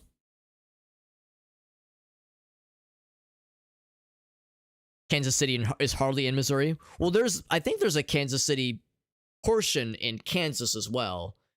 But yeah, it's I mean, I would say Kansas City, Missouri counts as, part of Missouri. We'll claim it. We'll claim it as one of our own. But geographically speaking, it's right on the tip. Right on the tip. I'm a never nude, says RT. Yeah, we could say, yeah, don't make things naked. I mean, we don't have to worry. I'm pretty sure Crayon, and I think also the public version of Stable Diffusion is hardwired to never generate, nudity things, even if you tell it to. All right, well, we got some wild shit going on. Oh, buddy, we got some stuff going on here. Prepare thine nightmare fuel engines, friends. We got some wild shit. Kansas is Kansas, but Arkansas is Arkansas. America explained. As a fellow American Arctic, I wish I had an explanation. I'm assuming the answer is there was, whoever named Arkansas, for some reason, they wanted to differentiate it from Kansas. Somehow, or maybe even not the person who named it. At some point along the way, somebody decided we need to have it be differentiated entirely. Like, is Arkansas even close geographically to Kansas? I guess it is. I guess they share a border, I guess, but still. Is it French? It's like a French-sounding pronunciation, but I just assumed that it was like an intentional correlation with Kansas, like somehow along the way, but I've never read anything about it, so I don't know shit about it. But like Rossi said, Tom Hanks has seen some shit. We have oddly smooth and like elongated forehead and like baby blue eyes. Tom Hanks right now with like very voluptuous lips and a very nice suit and tie. Yeah, he's got like the xenomorph like elongated head, kinda, sorta. Not sure the baby blue eyes factor in. Also, this weird like, I don't know, polygonalization. There's like polygons on his forehead and triangles a little bit. That's something. This one he's got like a suit of armor or like clothes that are vaguely xenomorph-esque. And yeah, same thing, like very voluptuous lips and baby blue eyes. Yeah, just very, very pronounced features. Hair is pretty normal though. And like, you know, shout outs to Cray-Aon. Usually these AI faces are not always very symmetrical. This one held together pretty well. Nose is a little bit fucky, but otherwise did all right. Okay, this one's got a helmet. That's pretty fucked up. French explorers. Yeah, Elgaso was right. There is some French, yeah, some French-isms going on there. That's how it is. Oh, we got a horsefly down there? Oh, shit. Yeah, those things are annoying. Those things are annoying. So, once again, very full lips. A weird hair helmet thing going on here. Obviously, that's the xenomorph carapace thing coming in hot. His neck is detached from the rest of his body for some reason. This is what happens when Forrest Gump eats bees. Yes, or tries to eat bees. And this weird sheen, this weird shiny, plasticky sheen. There's some kind of, yeah, some triangles, some polygons going on with the face and just forehead in general, just the face as a whole. And I guess that is the xenomorph-esque aspect kind of coming through, because xenomorphs, of course, have very shiny, very extra smooth features. So this is, in a weird fucked up way, this is probably the closest we've seen in a while, at least, to Cray-Aon properly combining two things. At least doing some attempts. This is like Nathan Fielder, but squished and elongated. It's Nathan Fielder squished and stretched, like squished this way and stretched up and down. With one extra large eye. I think that means it's like you should go to an ophthalmologist, because that might mean you have like a tumor behind there. If you have like one extra large and extra shiny eye, that means you might have something going on down there. Futurama depiction of Richard Nixon. It's so long. I mean, this forehead is like it's like 40% of his body. Like, this is like a 60-40 split with that forehead. It's like, as a baby, you know how babies, they got like their skulls are still kind of squishy. It's like someone had like a fucking plunger and just slurped it out a little bit. Fucking wild, man. Fucking wild. What? This is beginning to look a lot like Fishman. This is some Shadow over Innsmouth. Fucking Dark Corners of the Earth Cthulhu shit. With the big eyes and the like really like stretched. Not even just big or full. Just big mouth. And just like the face is kind of stretched out. So it's weirdly Shadow over Innsmouth. Kinds of followers of Dagon looking vibes here.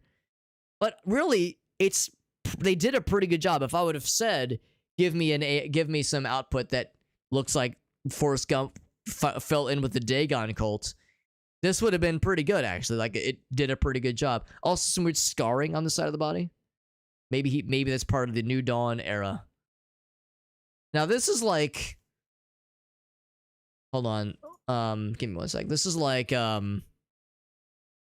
Adrian Belew when he was when he first joined King Crimson, or when he would have performed with Talking Heads.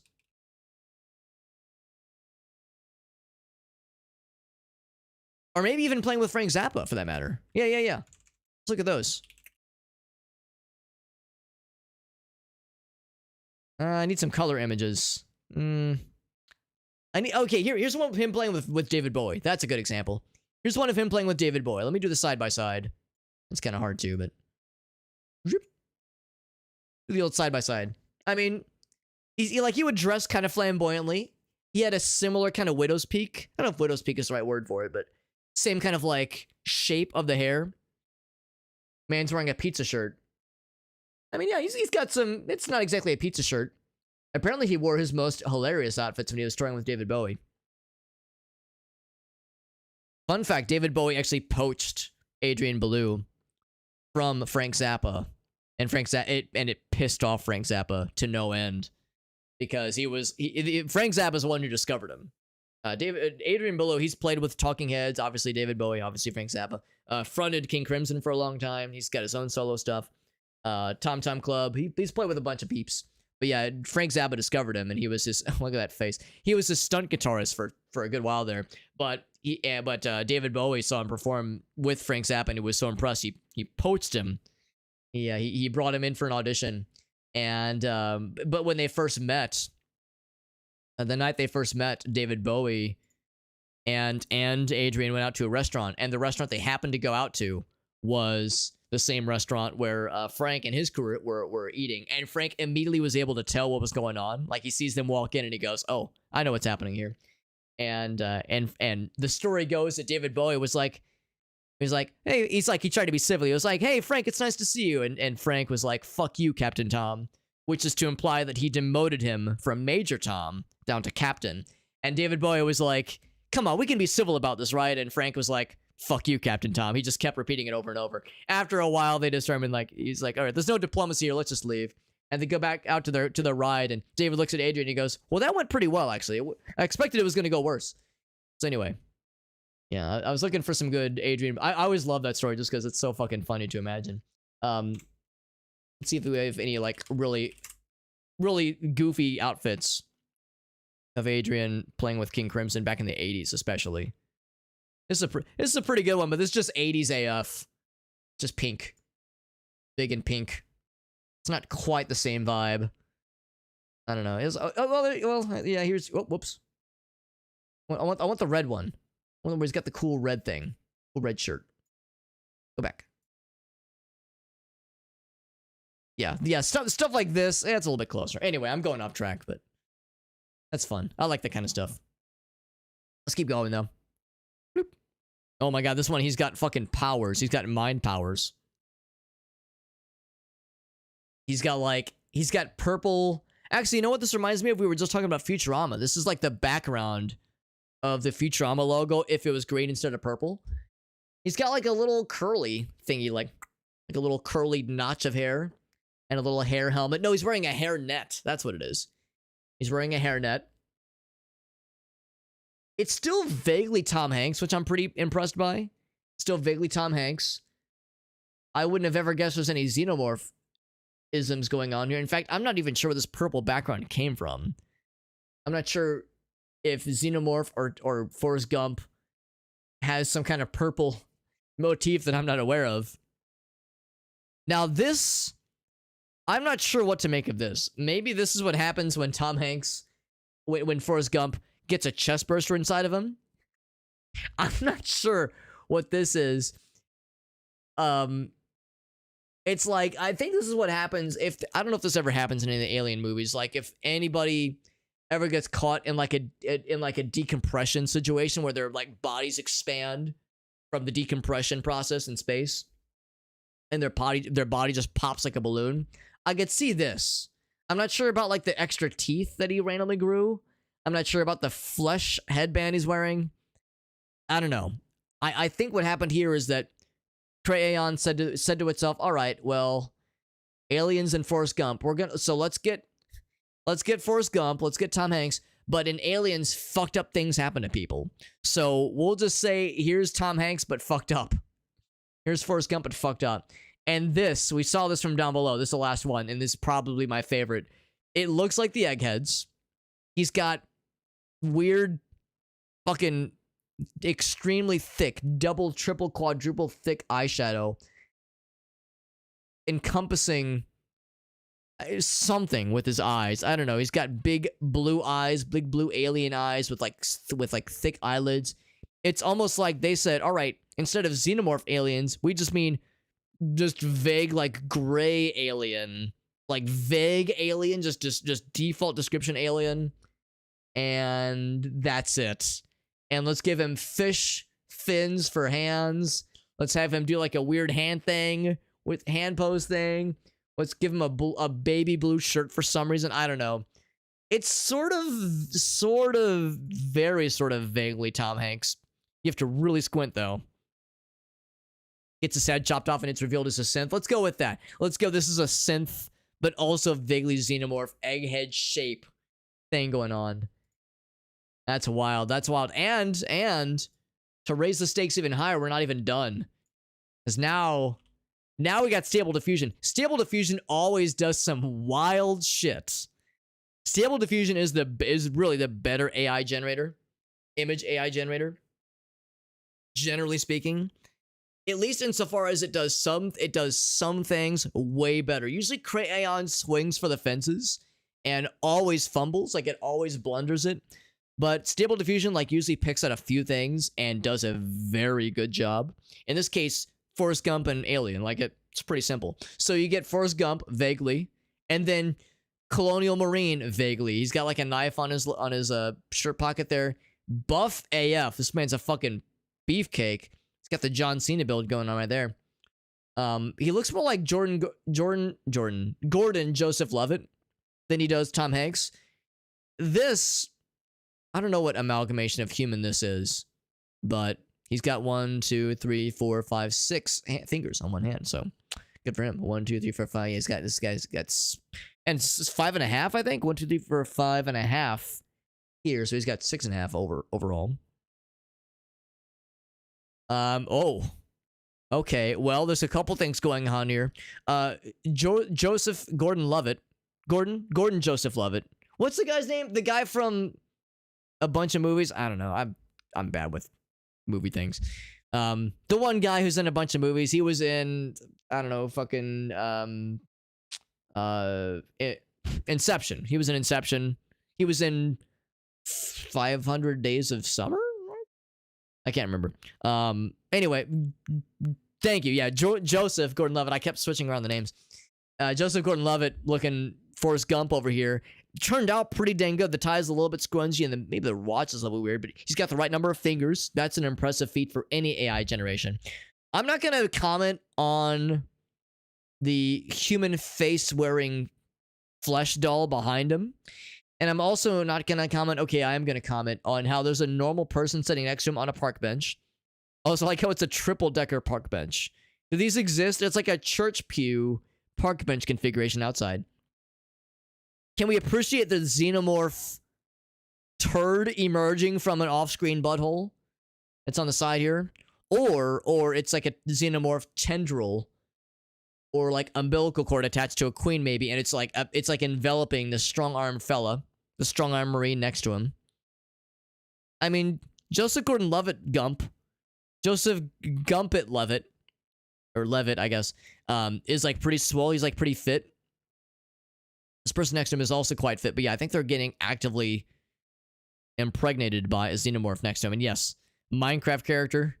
I feel like she's wearing a human mask, like the fake masks that the members of Pink Floyd would wear when they were touring with The Wall. They would have like the fake band members wearing like fake flesh masks of each individual band member. They would like open the show and like pantomime their instruments and make it like really weird and kind of uncanny. It feels like it's one of those masks, so it's like just kind of vaguely uncanny. I appreciate that when you say Forrest Gump, it's always park bench. Vaguely in front of a sort of, not White House, but Capitol building of some variety. Extremely large Forrest Gump, Alien, Colonial Marine, Army boots. And always with like military haircuts. Like military haircuts for sure. Yeah, just this feels like an ad for the army or something from the 1960s. This is Lord Farquaad. Yeah, it's like lady version of Lord Farquaad, but even more weird with its proportions. But yeah, this is just muscular army dudes. And this is some amalgamation of Forrest Gump, Tom Hanks, and some other actor that whomst I cannot place, but they're on a spaceship. He's got like a camera nestled in the middle of his like little baby sausage fingers. But really, all things considered, this AI did a pretty good job of like throwing in, like this guy's eyes kind of melted a little bit, and this guy's head is very small for the rest of his body. Like some of the dimensions are a little bit fucked up, but this guy ended up pretty all right. You kind of don't need to. It's like the trick is to not really look too close at like his eyes because the details kind of fall away pretty hardcore. But it did a pretty good job. Did a pretty good job, I would say, of pantomiming human features, like a fairly convincing facsimile of human features. It's a good job. Good job, Crayon and Stable Diffusion in particular. I'll nut to that. Actually, I will not nut to that. Oh fuck, we all just lost No Nut November. Oh shit, I'm sorry guys. Well, the goodness is you can nut to your heart's content. So if you want to fucking, nut it out right now while you're watching my stream, I'd be flattered. But yeah, unfortunately, I just ruined No Nut November for all of us. There we go, friends. There we go. So we finished Aliens Dark Descent. We had a couple fun redemptions. Let's go ahead and start. Let's go ahead and start Beyond Sunset. I'm excited to try this game out. We're gonna do another stream or two of this game for sure. But let's start it out tonight. Should be a pretty cool boomer shooter. Excited to try it out. Non-stop Nut November. There you go. Just constant. Hope you're drinking a lot of water. Lot of water if it's gonna be non-stop nut. I mean, you're gonna be very tired and dehydrated in no time. There we go, baby. There we go. Let's start this thing. Shoutouts to Lurkit. Lurkit is the publisher, content creator, kind of portal service that I use alongside Daredrop. Daredrop and Lurkit are the two main ones I use. And Lurkit is the company that was able to secure me a review copy of this game, which is extremely cool. I'm very grateful for them for that. It was also through Lurkit I was able to get a copy of Diluvian Ultra, as well as Forgive Me Father 2, which I do have I was actually able to get a retail copy of that, which was nice. And also Hyperviolent. Hyperviolent is also one we were able to get a review key via Lurkit, which is really nice. So I'm appreciative for them for hooking me up with some review keys for some really cool games. And we've got more coming too. We've got more coming also from Lurkit that I've got kind of on deck. Once we play through whatever is currently available for Beyond Sunset, we will also play through Teardown. I got a review key for Teardown through Lurkit. And then also Risk of Rain Returns. I'm super jazzed for that one. And also motherfucking Blood West. That one actually just dropped last night. I got an email last night from Lurkit saying, we've approved your review key for Blood West, which I'm super pumped for. So I got 4 fucking thick games I'm super jazzed all about. Electrolytes, you're right. Drink some Gatorade. There you go. Lots of salt in those nuts. It's important. Alright, so I'm going to lower the audio a little bit. I probably don't have to be too aggressive with the audio. You're welcome to call me out if the audio does need to be lowered, but I'm hoping that the auto ducking filter that I've set up should hopefully make it so that I'm never being overpowered by game audio. Hopefully, if I've done it right, it should be fairly natural that the audio will kind of quiet down whenever I'm talking. And then when I stop talking, it gets not super loud, but louder. Hopefully it's not too silly. So we'll stick with that. Oh, is this Doom engine, which I was not expecting. That's nice to see, and I'll welcome it. Continue by 20, that's fine. Pretty much just make it look as nice as we can, I guess. Interface. I didn't realize this was gonna be a Doom engine kind of thing, but no complaints here. I wonder if it's like GZ Doom, like I wonder if I'll be able to jump and crouch. Or I wonder if it's like, strictly two-dimensional kind of experience. Yeah, I think that's all fine. Advanced. Oh, okay, I probably shouldn't fuck with this. Modifies your own risk, I will do no such thing. Graphics. You know what?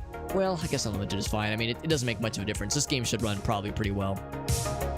Music is quite loud. I'll lower the music then for sure. Thank you, Irasi. That's very helpful. That is super helpful. Tone map mode. guess I'll just leave it. I mean, I like the idea of making the game look really nice, but maybe if I turn multi-sampling on, maybe it like maybe this game is kind of meant to look not amazing. Turn it on. Yeah, we'll just stick with the default settings. Let's turn the audio down. The music, at least. Already quite low. We'll just turn the master volume down a smidge. Turn down to 80. See if that's better. Turn that down to 80 and also music down a little bit.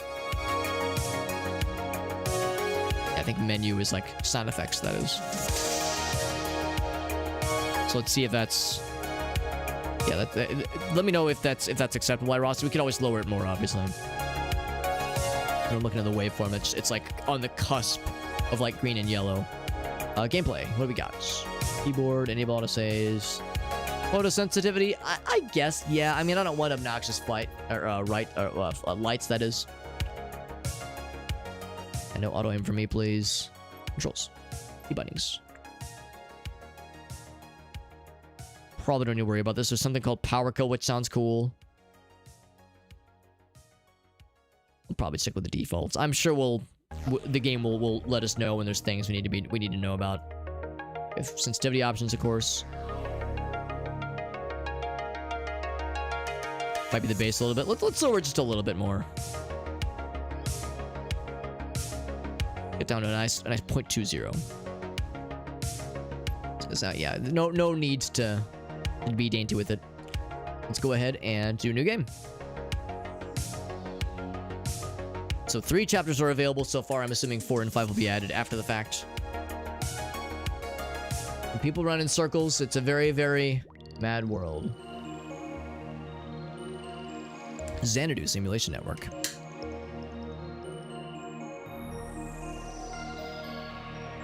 And change the prompts for the controls, of course, or change the controls themselves, rather. Change the dominant hand, which is nice. Photosensitive mode. Very good. Oh. I need to unplug my GameCube controllers. I'm gonna quit out. I don't want to leave. Here, we'll say new game. Well, no, I think I need to quit the game, actually, yeah. So that's a sign I need to unplug the GameCube controllers. If it's doing that, that means the GameCube controllers are throwing everything off. Give me 1 sec.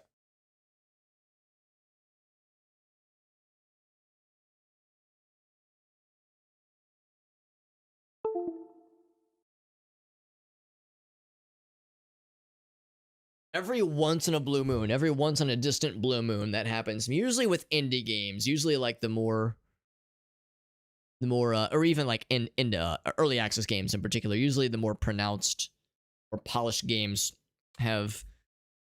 know that like if the player is inputting mouse and keyboard commands, to only look at mouse and keyboard and not also look at controllers. Because yeah, if you're looking at the GameCube adapter as a controller, it spins crazy like that. Yeah, it just wanted to party. The GameCube controller just really got excited. And it said, oh boy, oh boy, oh boy. And it was just spinning around with the greatest of excitement. Who could blame it? Who could blame it? Alright, so yes. So here we go, friends. Beyond Sunset. Yeah, that way we have the title. Have the title in view. It says press anything. Literally anything. I'm expecting to be lots of cool 80s stuff in this game. I'm excited to try it out. And let's jump on in chapter 1. Excited to try this thing out.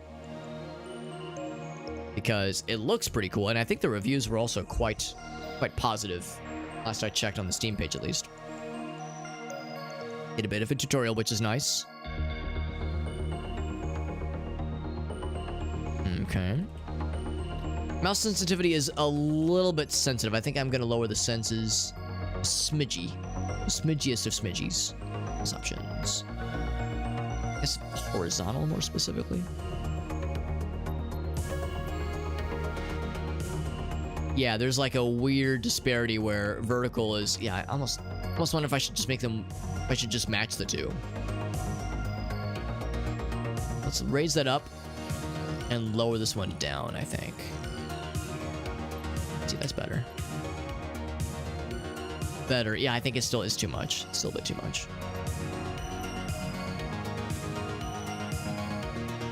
Make them both samesies. I don't know if I'm weird for that. Like, maybe that's not a standard thing. This feels a lot better, though.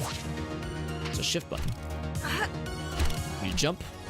You can double jump, and there's like a kind of hoist yourself up thing that happens automatically, which is nice. So if you can't quite make a jump, your person will pick you up. Oh, big jump.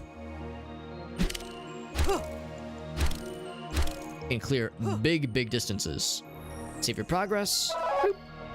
Very good. I like this little combat simulator training area. Kind of reminds me of some of the areas you see in Perfect Dark a little bit. The difference is quite... That's impressive, actually, that it's a pronounced difference. Zoop. Oh, to slide? Did I actually slide? Oh, there you go. Yeah. Kind of have to start the slide from a little bit farther back. There we go. Oh, fuck. Whoops. Too far. Too much. Too much momentum. Too much momentum can kill you.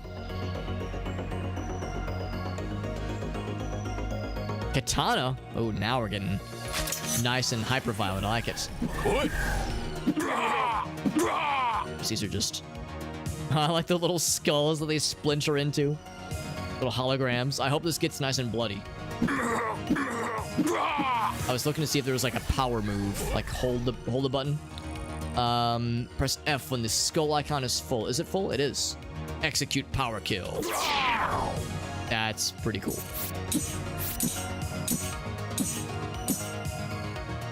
I can parry. It's cool.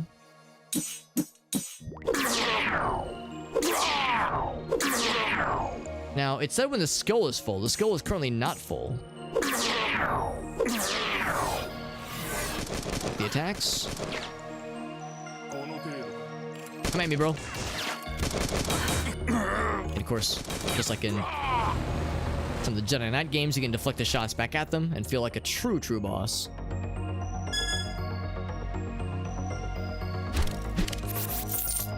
And we get health bonus and pixels. I guess pixels is our currency. It sounded like jingling of... Oh, that's an invisible wall. Oh, no. I guess if that's like a currency or like a level up system or something. Every game needs a Super Mario Brothers coin thing that that we wish to pick up. Something that everybody wants to, like, is naturally drawn to. Now, I know we'll also get ranged weapons eventually. Looks like we're gonna have ourselves a little moment here. Power kill. Oh, I was thinking maybe it was gonna have more instruction.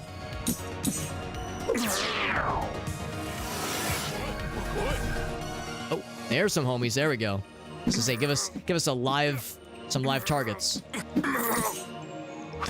Oh, okay, so I can't do the power kill. I have to charge it up. They're dropping candles? And they always get guns. Oh, okay, so it's when you have a single bar of the...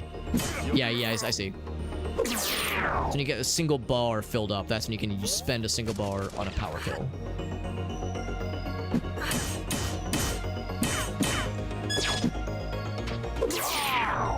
It's gonna do the teleports behind you, nothing personal, kid, but that works too, actually. A little double boost thing, or the big jump thing no longer works. There's a dash move, which is nifty. There's an air dash, or the dash you can also do in midair. Oh, can I, like, do a wall run? No, I cannot.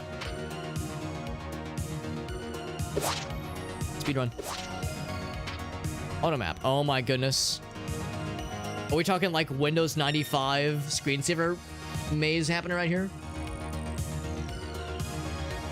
Sure looks like it, homies. Sign my ass exclusively and entirely up. I have $110 to my name. Alright. Is there gonna be like the... Wasn't there like a couple things you could find in this screensaver? Like you could run through a little smiley face and it would flip the screen upside down.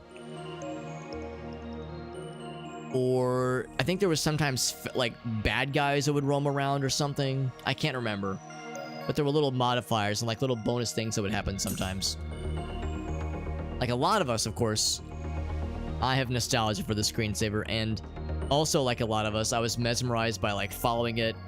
Like I know I've mentioned this before, but like I was weird. Like I would just kind of watch it. I would let the screensaver come up so I could just watch it and kind of watch the little guy walk around. It was like a game that just played itself. It was like so cool. Of course, I learned years later, it just always takes a left turn.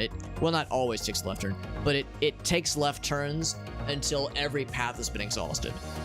Like that's the secret behind like, you know, how it would know which ways to go, how it would like find itself.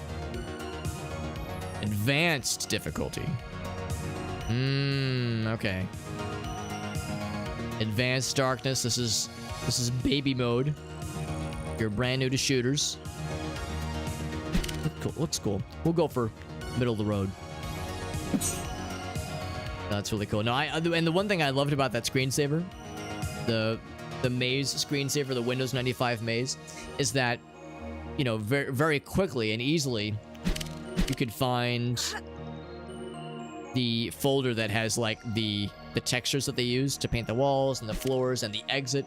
So if you wanted to, you could modify those files or just make some new ones and drop them in and like have custom walls and custom end screens. So you could, you know, draw a smiley face or a butt or the word fart and just have that be on the walls. And it was amazing customization. Shit was groundbreaking back then. So we've got a buddy. I'm ready. We did fall off the edge a couple times. In all fairness. He looks a little bit like Vivi from Final Fantasy IX, I think.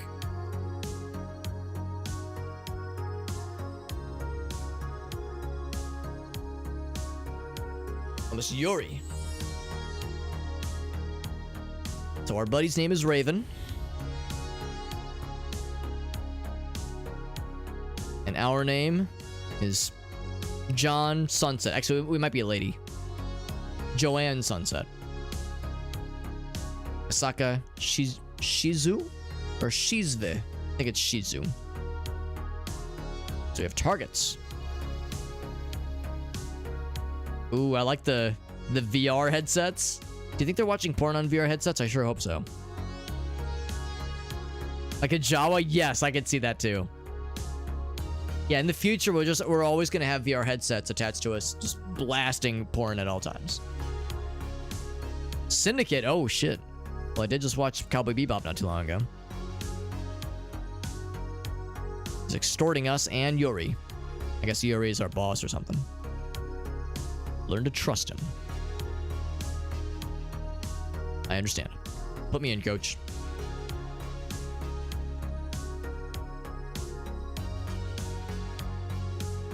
I'm not sure what that is. Like, if that's Yuri or the boss person we're after or what.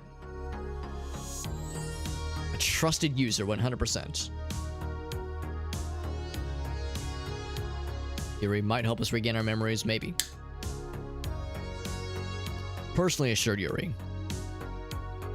Prove me right, he says. Alright, no pressure. Oh, it's because we got fucked up eyes. That's why we had the red X's. How can our eyes be real if eyeball robotics aren't real? Game saved. Here we are. And I guess that's the guy that just dropped us off. And I can't go back. There's no going back. We start with no weapon, no money. Only our wits and our double jump ability and our air dash ability and our like cool overkill move at our disposal. Flashlight? No flashlight. We do have a little robot friend. Save your game early and often. Thank you, Infobot. You're very helpful. How do I say yes? Proceed. Click E. F. T. Uh-oh. Escape? Okay, escape. That's how you do it. I'd like to place a collect call, please. Now, this is in the future. This is in the future, so there's like, you know, new technology, but it's also in the it's also in the 80s. So we have payphones. Also holograph lady, naked holograph lady porn. Always a good time. It's not Coca-Cola. It's Loki Cola. All right. Thunderburger. I need to show that to Aaron. He'll appreciate that. Old Town. Now this actually might be less of a boomer shooter and more of a what's it called? Immersive sim. ImSim. Quarantine. By order of something. Doggy. Okay, you can talk, but can I pet the doggy? Haru? Blade Runner hollow porn, of course. Of course. At an arcade, we have a mysterious person with an overcoat. Now, I'm not going to say that every mysterious person with an overcoat is a Blade Runner reference, but I am implying it. President Nolan, Christopher Nolan, of course, started a war with the USSR. So yeah, it's like a alternate history. Oh, no, they just all have the same outfit. It's like an alternate history. Oh, you can click. Oh, there we go. There we go. You can click. Like an alternate history, future, past kind of thing. Leave South America or face the consequences. All right, so what were you going to say? Guy that I rushed to. Level heads will prevail. Very good. All right, so now, can I actually pet the doggy? No, I cannot. So we're talking with folks, trying to get some intel. He's a busy man. If you want a chance to talk to him, you'll need to find his Kyodai and arrange a meeting. What the hell is that? Middle managers. I think this is like it's more of an immersive sim than anything, maybe. Maybe. Gonna talk to his Kyodai. At this hour, they're usually at the Wave or patrolling the streets looking for infected. Thank you for that very helpful intel. That, like, uncharacteristically helpful intel. Charged shots can break shields. What else you got? Anything else? Check your auto map. Whew. Oh, they got the doggy mapped. Very good. That's a very helpful dog. There's a robot friend who is not talkative, but also non-violent. The Wave. I'll never get through the door, he says. Excuse me. Pardon me. So it probably does pay to talk to people. Can I talk to a holographic porn lady? She's very large. Like, towering over me. Metarail used to be available, but it's for Metacore and employees only. Derelict station somewhere in the way. Ow, Jesus, we just got fucking suplexed by a robot.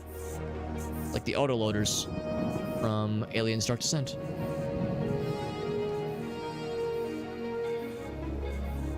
We already saw that one. Is this the person? Oh, never mind. We've already talked to this person. Yeah. There's an arcade. And I'm going to activate public access network. So we have, like, dial-up modems. Yeah, let's start the drives. Choose a device. Back. This is the back device, I guess. Show me the cameras. All right, we see these guys. That's where we're ultimately going.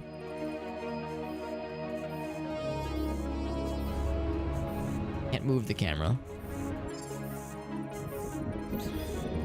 You know, we were checking a lot of cameras in Aliens Dark Descent. This case, like, the cameras are less necessary. I mean, we're gonna explore these areas ourselves eventually.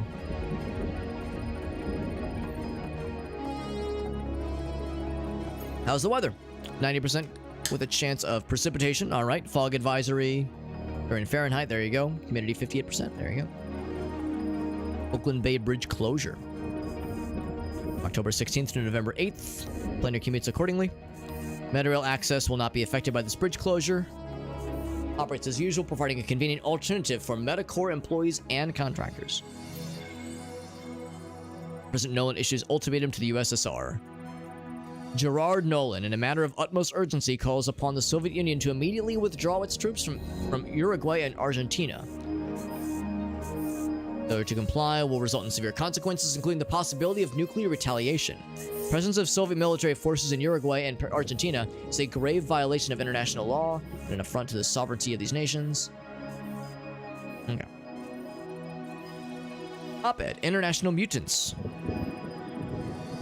This recent ultimatum to the USSR threatening nuclear retaliation if their troops are not immediately withdrawn from Uruguay and Argentina feels like a sudden and drastic shift in policy. Mutants, gifted with extraordinary powers of persuasion, are manipulating our leaders to sow discord and chaos.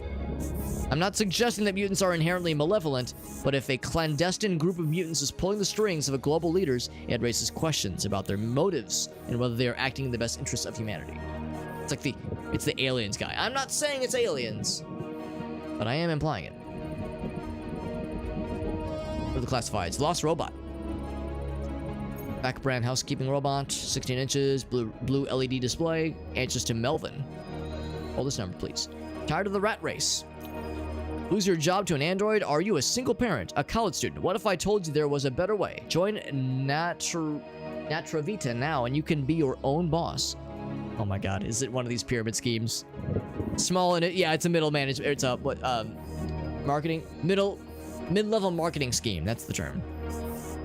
Yes, yeah, that's exactly what this is. Call now and join Natravita today. The first 50 callers will get a free executive Vita Mix living seminar on beta cassette.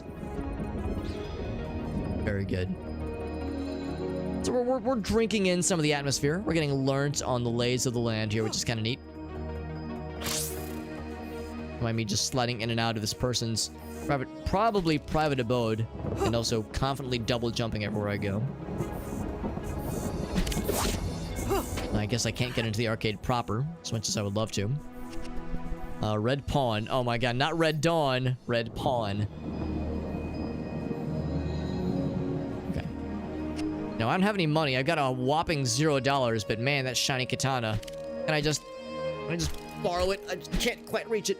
Alright, how about that sick-ass guitar? Or one of those cool... Is that a car? No, I think it's a gun. It's a gun on the back. I thought that was like a model car or something. How about this cool CRT TV? It's in need of good weapon, duh. Proposition. Of course, his name is Vladimir, weapons dealer.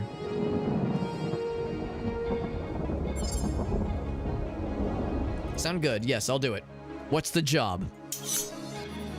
Go to the tea house. Find man in pink suit. Deal with him. I give you $500. You keep katana. Deal with him. Street Samurai. I wonder if this like actually takes place in Shadowrun, like the world of Shadowrun, because Street Samurai is very much a Shadowrun term. The answer I think is no, but that's a very unique terminology to use. Get 500 bones, and we'll get the glory of keeping this cool weapon. I just find 10 bonus dollars. I really am just looting. The secret is revealed. I really am just looting the inside of like a... Oh, here we go, here we go. I was gonna say, it's like I'm just looting the inside of a fountain. Now, I'm not gonna try it, but I feel like I could probably just murder anybody. Can I like holster my weapon? Plague is back. Okay. I wonder if I could like get the birds. We've heard about the wave. Now these guys. Oh, I'm just break the trash. Yeah. This guy's armed. Whoop. Oh, we're just fucking doing this thing, huh? All right. I was thinking, oh, he's gonna like tell me, oh yeah, you can't come in here because shit's going down. But no, he just fucking opens fire. I guess you see a person with a, oh, there he is. You see a person with a katana approach a place like this and you're an armed guard, you're gonna tell people to back the fuck off. Activate. I could get health upgrade, which is nice. 1,000 bones. Luminexus freaks. Why do you ask? You're dressed like one of them. You've tried to sell me some diet pills by now. To save, there it is. Okay, anyway. Let's go ahead and power through here. Can I just do one of these? And just do a quick kill on this guy? I guess I can't. Did one armed guard at the beginning, and I fucking painted the walls with his blood. Now that I know that I can sometimes find gold in random places, I'm incentivized to look for it. Oh, they're dropping bullets. Oh, Jesus. I'm getting fucked up. Oh, they like spawned inside of me. They're dropping bullets. I thought they were dropping like candles. Or batteries, maybe. Maybe they're batteries. Yeah, I kind of got fucked up there. I got sliced a whole bunch. Gotta be careful when those guys are spawning in like that, because they will just telefrag inside of you very sexually.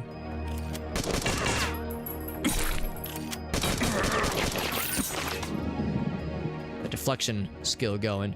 36 health. Could use more juice. Sliced, and I'm getting diced. Oh, ammo and health. That's good to know. So that all the more reason I should do that more often, because I was getting pretty low on health there. This combat feels extremely cool. I'm really enjoying this. It's very fluid and very engaging. And of course we're just gonna... Well, I cut off his arm. Oh, I guess that's the memento then. That's proof. Proof that we got his ass. Yeah, of course I'm gonna use a power kill on that guy, because of course I am. Yeah, the movement is very fun. Movement is very good. And the gunplay is really cool too. What's it say? Protect and serve, it says. I like the lights in the distance, yeah. Blade Runner vibes out the bing bong out here. Wait. Well, I'm up here, but it's like an invisible wall, so I'm kind of discouraged from being up here. Can I jump on here? No, I cannot. Hey, did you see me murder all those people? Alright, I guess he's cool with it.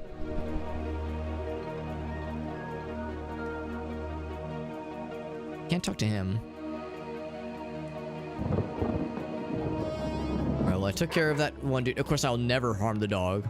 I'll never even attempt to. I'm not a monster. I'm a street samurai murderer, but not a monster. Alright, that's obviously our objective. We'll go and turn in the arm that we found for that one fella. Here you go, bud. Here's payment for your trouble. I'm available to work. I'm down for more side quests. Presence in the quarantine zone. I have a briefcase. I must have the briefcase. Find it, bring it to me. No questions. 2,000 bones. I can do it. To the research facility. And then he said a word that I did not understand. Some form of Spanish for sure. You know I don't speak Spanish.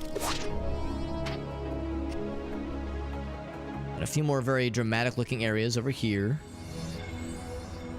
Wave. Yeah, so a lot of these people say the same things over and over again. Do I have what's needed? Access denied. Unknown hazards. I don't have what it takes to get into there just yet. Just like a subway? Game saved. I don't have what it takes to get into here yet. Let's back this way then.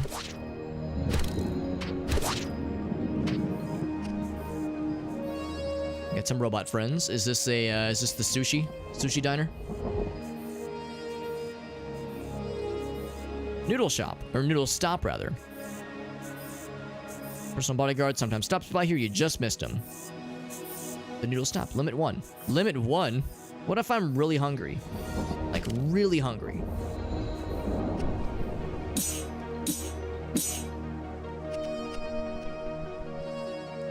So this... A lot of these kinds of closed off areas. I know I'm waging a one-man mission, or I guess one-woman mission against trash, apparently. Oh, I use a severed hand. That's actually kind of funny. Alright, so we can go there. Oh, and of course this is a Doom-like, so... You know, humping walls is very much encouraged. We'll check out that area in a second. I just want to explore a little bit more this way. Is this the arcade? No, it's garbage. The trash man! Right, so that's like the main objective over there. We eventually want to go that way. Let's do this little other side path thingy first. Maybe we'll do such a good job, we'll get into here and we'll get to play with whatever's out there. Both doors open? Yes, they are. I'm really digging this, by the way. This is extremely fun. Be sneaky. I'm sneaky! Worked extremely well. Fighting melee guys is easy. Except for when they fucking swarm you like they did earlier. I see the shiny. I see the big shiny and I want it. I like it and I want you. No dumpster diving. Usually in games like this, you jump better if you make the noise with your mouth in real life. No dice here. Yeah, I'm really digging this. I enjoyed the last boomer shooter immersive sim game we played, Hyperviolent. I liked that game. Well, I guess Diluvian Ultra was after that, but Hyperviolent I liked. The problem with Hyperviolent is that you're encouraged from the get-go to be very careful with your ammo usage. Oh, shit. Be careful with your ammo usage and be careful with like healing weapons, that kind of thing. And after a certain point in the game, you don't have to be careful. You have a lot of stuff and you get some fun weapons. But the fun weapons, when you like kill a bad guy to death with a fun weapon, like you fucking insta-give them, it also breaks the ammo that they're carrying and breaks like any items they would be carrying. So it's like, there's like that FOMO. You're like, oh shit, I don't want to like, you know, miss out on getting some cool new ammo or some cool new weapons by killing this guy to dead and not getting anything fun out of it, you know, not getting the fun rockets or like the fun stuff. So like there kind of became this constant incentive to check every corpse and kind of kill things carefully and not just go balls to the butts. This super crazy full tilt action. Like you kind of had to play it very slow. And I think the game had this weird rhythm to it where it kind of expected you to sometimes go fast, but then also play it slow. It was kind of this weird kind of pacing with the way the game played. It wasn't bad at all. It was a very cool game, and I'm glad I played it, and I'm grateful to have gotten a review copy for it. But that rhythm aspect of it made it a little bit wonky at times. And it meant that like I probably ended up playing the game way slower than I maybe needed to. But it was because like I kind of was like set down that path from the get-go, and I just kind of stuck to it of conserving ammo and being very careful when I didn't need to. I want to get to the second floor so I can kill those dudes who were trying to snipe my booty, but I think the answer is that I just can't do that yet. I just can't go up yet, so we have to let's go through this other area first. We can speedrun, dash everywhere we want to. Very dark. Diluvian Ultra was very cool too. At least that one was a lot more fast-paced, and there was no need to worry about like being careful about how you killed bad guys. You just wanted to murder shit, and that's all you needed to care about in that game. The ammo system for that game was kind of bizarre, and the health armor system was also very bizarre. But I still liked it. But at the end of the day, bolt gun is still the golden standard for like really fascinating, really well done boomer shooters, retro revival shooters. Bolt gun might still be my favorite in those in that persuasion so far, at least. This one's really solid. I'm really digging this so far. Path is open. Capture. Now, do I have to be aiming at you, or could I just deflect? It looks like it's like kind of a vague deflection. You don't have to be like looking straight at them to deflect the bullets back at them.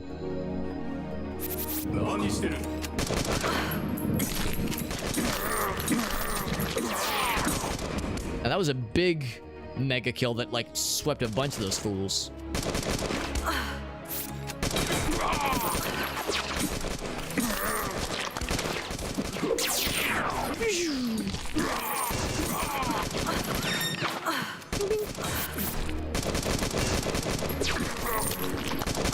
It's a satisfying thing to pull off. Like do a little shift, a little dash slap ability there. And yeah, you can get multiple fellas with a single power attack, which is kind of nice. Overkill attack. And it makes a cool noise too. I also got some ammo. I don't have a gun yet, but I'm picking up ammo all of a sudden. Do I have a gun? 1, 2, 3, 4, 5. Nope. No, I got nothing. That's kind of nice. Mouse wheel. Click into the mouse wheel. Gives you like a little weapon select. It's kind of neat. I can buy max health. I don't think I have a reason not to. Sure.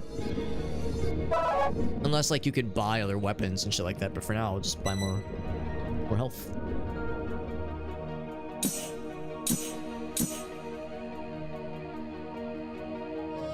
I killed a lot of things. I feel very, very accomplished, very proud of myself. I'm trying to keep an eye out for possible secrets. I don't exactly know how secrety this game is with, like, well-hidden little blippity bloops, but I'm trying to keep my eyes peeled. I did find the stuff in the fountain, which was kind of fun. I could see stuff being hidden in garbage, maybe. Of course, just like a mall in real life, this place is mostly deserted, which I appreciate, so some realism. Shoutouts to this katana for being infinitely durable, by the way. I'm pretty sure katanas being smacked on, like, brick walls would not be a good idea when it comes to trying to, you know, trying to maintain longevity, durability, and such. I want to go to Thunderburger. Can I get a Thunderburg? Shotgun. Yeah, like a shotgun or something, or some kind of different weapon. Not the, like, burst fire thing. It was just like a single shot. Deflect. Deflect. Come at me, bro. Oh, I fucked him up. Fucked him up real good.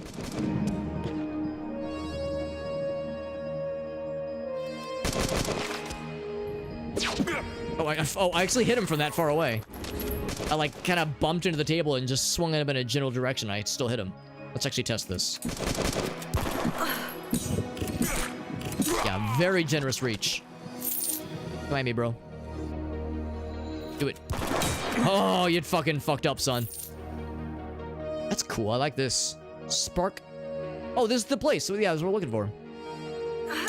This is the place we're looking for. I just like that art style. It's eye-catching. This is where we came from. Was there anything I needed to go back for? Still only the one weapon, but we've gotten some ammo now. It's a cool noise when you do a little air dash, or a ground dash in this case. I can break tables. Actually, no, I can't. Can't break these tables. Oh, there we go. Gotta strike them at the base.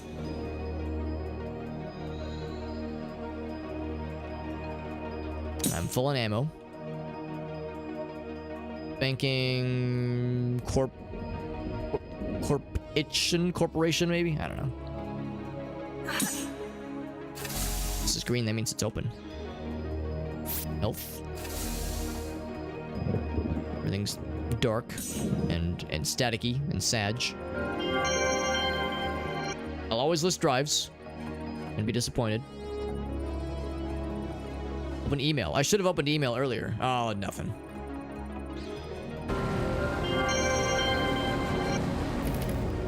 Arcade is open. As are some broskies. Splort. I heard a shotgun fella. Sound vaguely angry, like vaguely pissed off, but only vaguely. Now that's an exit. I don't want to exit just yet because we have objectives to fulfill. We're here on a mission. Metalink.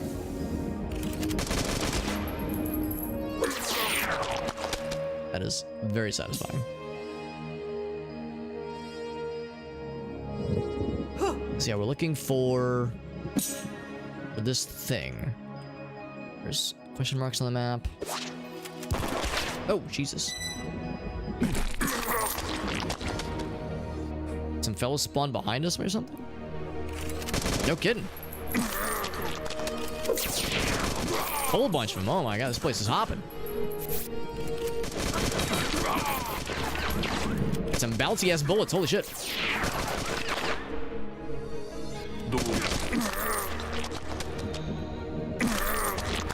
Right, so let's go back then. I was thinking that it said the arcade exit. I was thinking that was going to be our way out, but now I'm not so sure.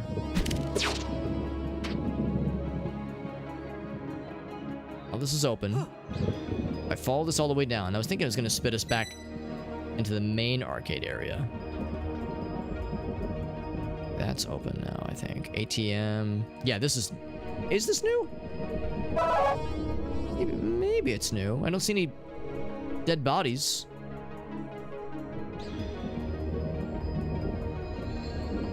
Have I been here? Yes. Okay, I have been there. Okay, but this over here might be unlocked now. This is yellow, so it's probably not open. Yeah, no dice. Like the idea of using an ATM as a safe point. I'm not sure what to make of that, honestly. I'm just using my my debit card. Oh, come on. My debit card to...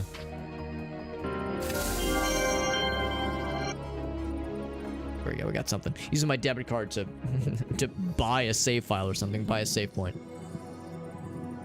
Move item tag number 23 from Lost and Found to the maintenance room.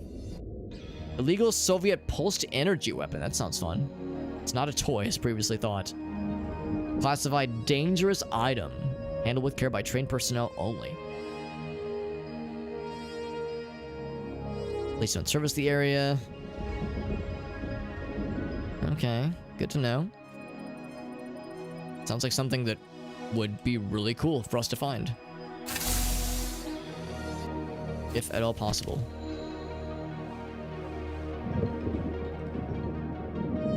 So this is how we... Yeah, this is how we got here. This is how we kind of ended up. So is any of this... Oh yeah, I think this is new. I think this was closed earlier. Sorry, I see like this kind of hard line right here dividing the two shaded areas. I think, ooh, is that secret? This is an actual honest-to-goodness arcade. Hey, Easter eggs, I wonder? Oh, no time to look at that.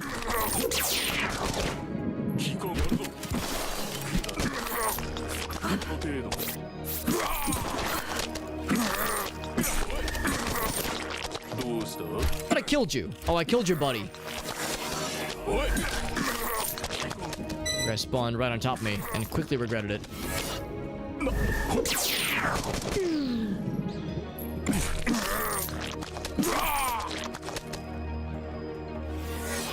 I hope the blood isn't going to ruin these perfectly pristine arcade machines. A big jump. Do it. Do it.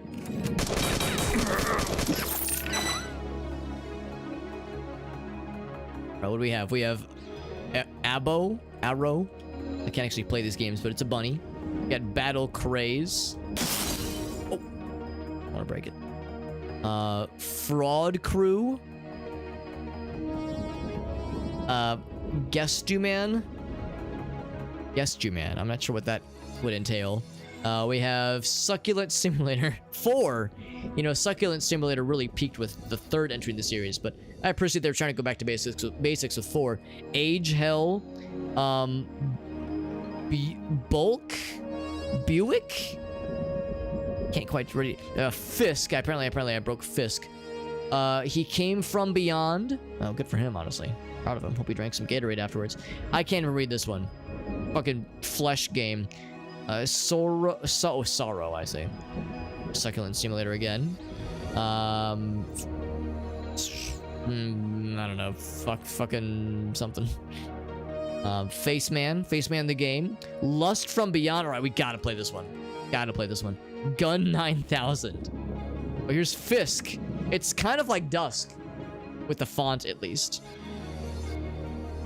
Kind of like Dusk with the font. There's Age Hell again. Battle Craze. All right. Well, I can't play into these games. I got no coins. I have $920 on me, but apparently that's not like proper tender or something like this.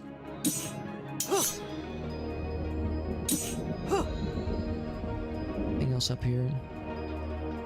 I'm trying to keep an eye out for that gun. For the weapons. Emails.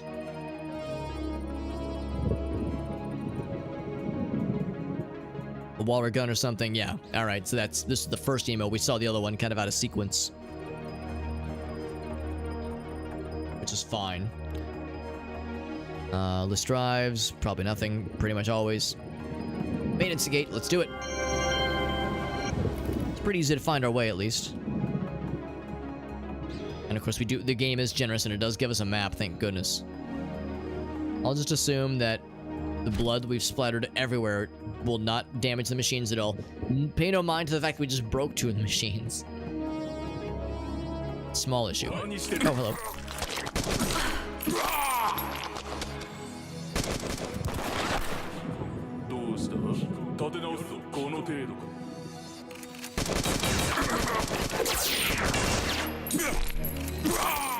There's a shotgunning guy that made me a little bit nervous. It was one of these. Yeah, it was the other way we just came from earlier. Is it this one? No, that's where we came from as well. Not sure what that noise actually entails. Maybe it means we're like charging up our big kill ability. One that gives us bonus money and bonus health. Or I think it's health and ammo, actually. Ammo and health, yeah. I was gonna say, I don't think it gives you more money. Nice if it did, but we already get a lot of money per kill anyway. I think it was 3rd floor. Yeah, that's what that noise means. It means it's recharging.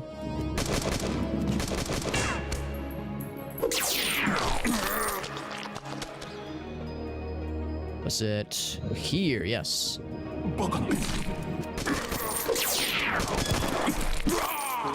Yeah, stand close together so I can do that. Chop your entire body off, please and thank you. Cube. Already been in there. Nobody else out here, right? Leave no stone unturned and no bad guys unmurdered. That's how we do it. That's how we do it in future 80s land. Whoa! Oh, there's Foxivs. What's up, buddy? Foxivs, thank you for that raid, my man. We got to raid Foxivs just last night after we were playing Aliens Dark Descent. We actually beat that game earlier tonight. We finally beat that game. Extremely good game. The ending did have some glitches, which is unfortunate. Oh, I see. I'm trying to click back into the game. The game did have some glitches, unfortunate. There we go. But we managed to get through it, and it was a very, very good game overall. This is called Beyond Sunset. I was able to get a review key for this game, and we're trying it out. It's still in early access. Very cool, kind of boomer shooter, revival shooter game. Yeah, I love this kind of stuff. I love the retro revival stuff. It's got big fucking Blade Runner vibes out the butthole. It's got lots of just 80s stuff and also like future-y stuff. So far, it's only been melee for us, but we get to chop bad guys in half like the best of them. And it's extremely satisfying. Eventually, we're going to get our own guns, too. So yeah, I'm really digging it, man. Voxivs, do you have any clips you'd like to share, by the way? Whenever somebody raids, especially for the first time, I always love to ask if there's any clips you want to share, any YouTube shorts, any Instagram posts, basically anything you want to plug. Because you've done me a huge solid by rating me. The least I can do, I'm gonna go take care of that guy real quick. The least I can do, as a thank you for sharing your community with me, is asking if there was a way I could share, have like you expose your content to anybody listening in tonight, actually. So if there's anybody that wasn't already watching you and was just chilling right when you raided, if we could get a sample platter of the Voxivs content, then somebody might be like, yo, this guy seems cool, I'm gonna hit him with a follow too, and there you go, get some cross-pollination going. So if you got anything, I'd love to see it. Also, gun. Hell yeah, our first gun with actual bullets. So of course we can switch off on the fly. That's a charge. Hell yeah. Hell yeah. I don't know. Oh, I see in the bottom right. So we have not a ton of ammo for it, so I shouldn't get too silly. Do not shoot. Too late. Too freaking late. Yeah, if you got something, just, yeah, even, it doesn't have to be from tonight. It could have been from a recent stream or something. It's all gravy. It's all Gucci. This one. What's that say? Metos. With access gates. Any emails? No emails. Crack it open, baby.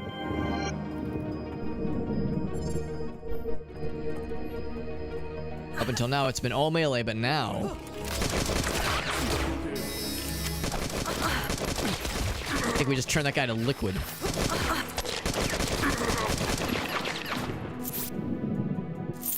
Or picking up the death meter, the deathometer. Now, can you do the... Okay, you can't do the overkill attack with the pistol, which makes sense. So, where the shortcuts we opened? Might have been this one. Oh, is this it right here? I think this is it right here, actually. I think this is what we're looking for. But thank you again coming in from those raids. I really appreciate that from Voxivs. Voxivs is a fellow Daredropper. Actually, that's how I got introduced to his content. When I got added as a Daredevil, I went and I went and followed every single Daredevil. Oh god, they got fire. I added every single Daredevil. Look at these guys. They're hitting me with the fucking ouch. The Street Fighter Shoryuken.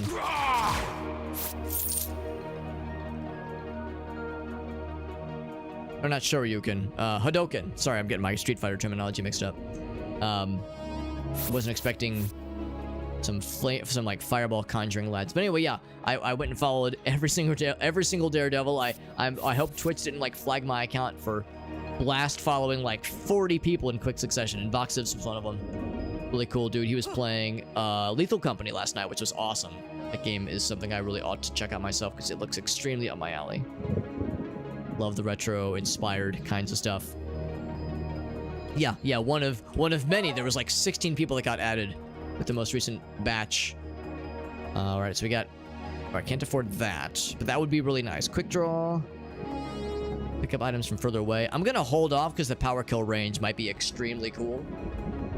Loot magnet might not really be that helpful because I feel like we're already scooping things up pretty well.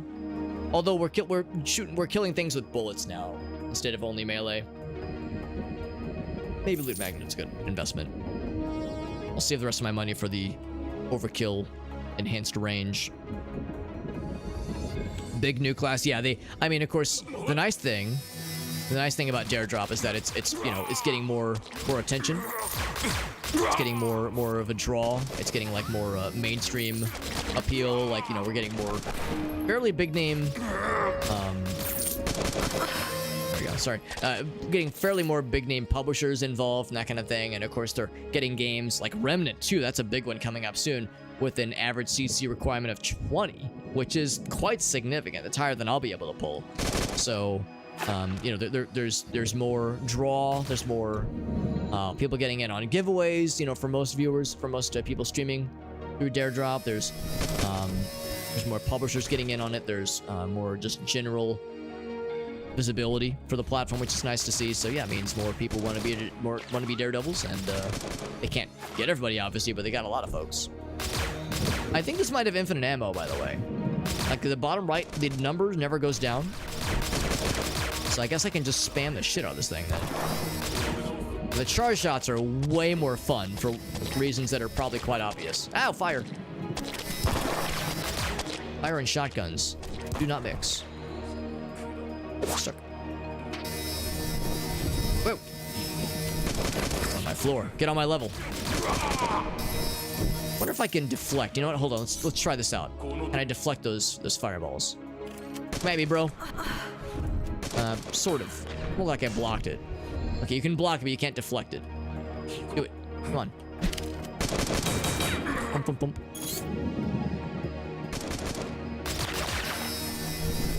There we go. What's up, Absolute?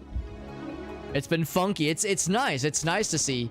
Now I've only been aware of Daredrop's presence for like the past 6 months. Like I'm a little bit late to the party, relatively speaking. They've been going on for a couple years now. So I imagine for those who've been around since like the early years, it's probably quite wild to see, you know, what used to be, I'm sure, a very humble and modest operation has grown substantially. And again, you get some of that mainstream visibility, which is great. And of course, yes, I get it. Like, you know, for some people, they might be like, oh man, I remember, I miss when it was a smaller operation. And maybe you do lose some of that to a degree, but you know, generally speaking, it's a good thing when a service like this, when an organization like this, you know, grows and expands its operations, because it means they have more resources, means they're able to do more cool shit, and we like that cool shit. I'm a big fan of that cool shit. Ouch. I am taking a lot of damage. I need to do some fun kills so I can get more health back, because the fun kills with the sword, that's how you get the big Big health pools. Lots of people for collabs. Oh, yeah. Yeah, lots of people for collabs for sure. The Discord server is always popping off. There's always people talking about, you know, various things. And, of course, people always willing to jump in for games. Regardless of whether or not it's for a dare drop or anything, a dare drop campaign, sometimes it's just like, hey, let's do a Jackbox thing or something along those lines. It's just pretty cool. They do pretty good work. Yeah, I like their stuff a lot. I got a review key for this game via Lurkit, and I do like Lurkit, but yeah, I will confess I am very much impartial rather, towards Dare Drop as my favored service to go through. Just because the giveaway thing is so cool, man. Like, you know, signing up for challenges, issuing giveaways to viewers or you know, to lurkers or what have you is like always like really fun. And having like in-game kind of meta challenges that we're striving for can be kind of a nice added challenge, like an added kind of extra thing to work towards, which is neat. But yeah, I'm all about it. I think it's great. Lurkit is to Dare Drop as Twitch is to YouTube. I hadn't even thought about that, honestly. I was very grateful actually because you know, for sometimes Dare Drop will like the Dare Drop admins will kind of bend the rules a little bit. Like if someone's kind of on the cusp. I know they haven't done as much for some of the high profile drops at least, but sometimes for a bit there they would kind of like, if you were at like right at the threshold, like your average viewership is 9 and the campaign requires the threshold of 10 average viewership, sometimes they'll, you know, give you a little bit of some leeway and it'll be like, all right, we'll still get you into the campaign.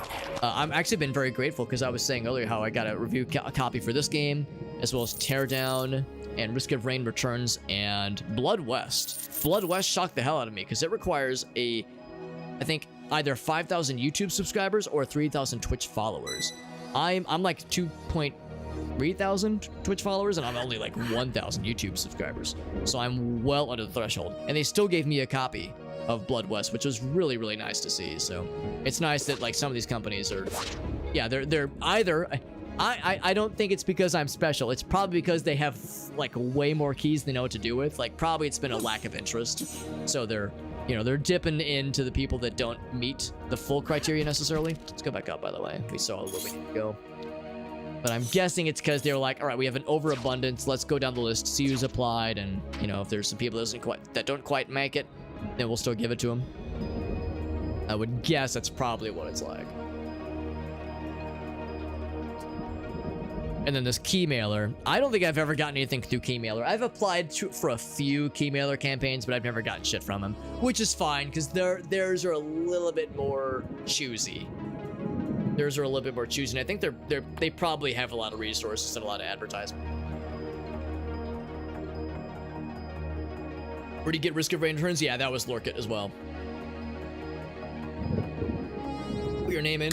It's, yeah, I've seen that happen where like I would put my name in for a game, usually Lurkit. Usually Dare Drop is well, actually not usually, entirely Dare Drop is more like automated where if you meet the requirements, you will get a key for it so long as you get in early enough. But yeah, I've seen that happen with Lurkit where it's like, you know, if you meet the threshold, you can apply and then just wait. I've seen it where like, yeah, I'm waiting indefinitely for something and, you know, some other streamer buddies managed to get something that I applied for and vice versa. I've definitely seen it. Absolute, I'm guessing you also stream, right? This guy, I know it sounds like you're familiar with all these things yourself. Sounds like you're also familiar with Dare Drop and that kind of stuff. Do you also stream? Email is usually pretty easy. Yeah, Lurkit's more picky, but yeah, Dare Drop is the best. Easy peasy for sure. Keymailer's just kind of so. I guess it's the thing. I've only put my name for a few things for Keymailer. Oh, by the way, I was not paying attention to whatever the thing said, so hopefully that wasn't important. I don't know. Said something about when you press the button for the, I don't know, I wasn't paying attention. It's nothing with this. Oh, maybe they were telling me that you've got an arena coming up, so get good. Yeah, something about a button you can press for certain situations. Got robot lads. Oh, it's probably breaking shields. It's okay, I can charge the shots to break the shields.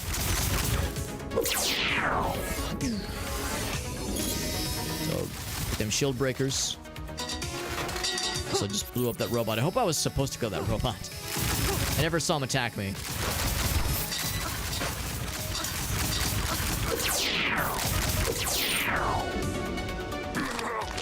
Just freaking out a bunch of robot friends. You really think you have a chance? Actually, what if I reflect the shots? If it's gonna work. If I can, like, just break his shield over time. Yeah, it seems like it. Oh, I'm dead. Never give up. Yeah, it seems like. Here we go.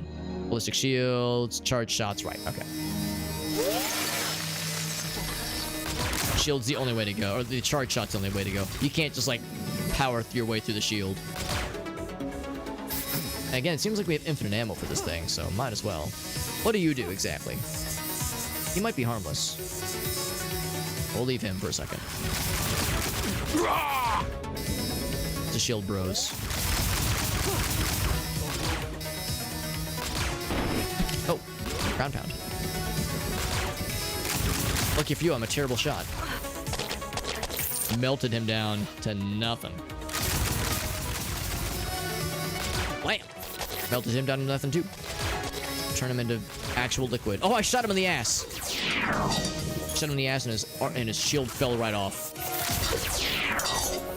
Oh, that was actually kind of cool. If I'm understanding that right, I was able to switch to melee.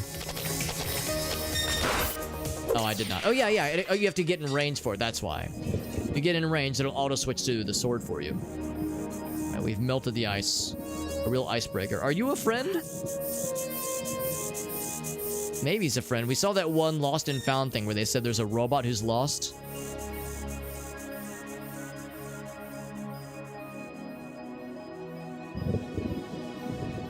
The greatest content? Hell yeah, that's what I like to see.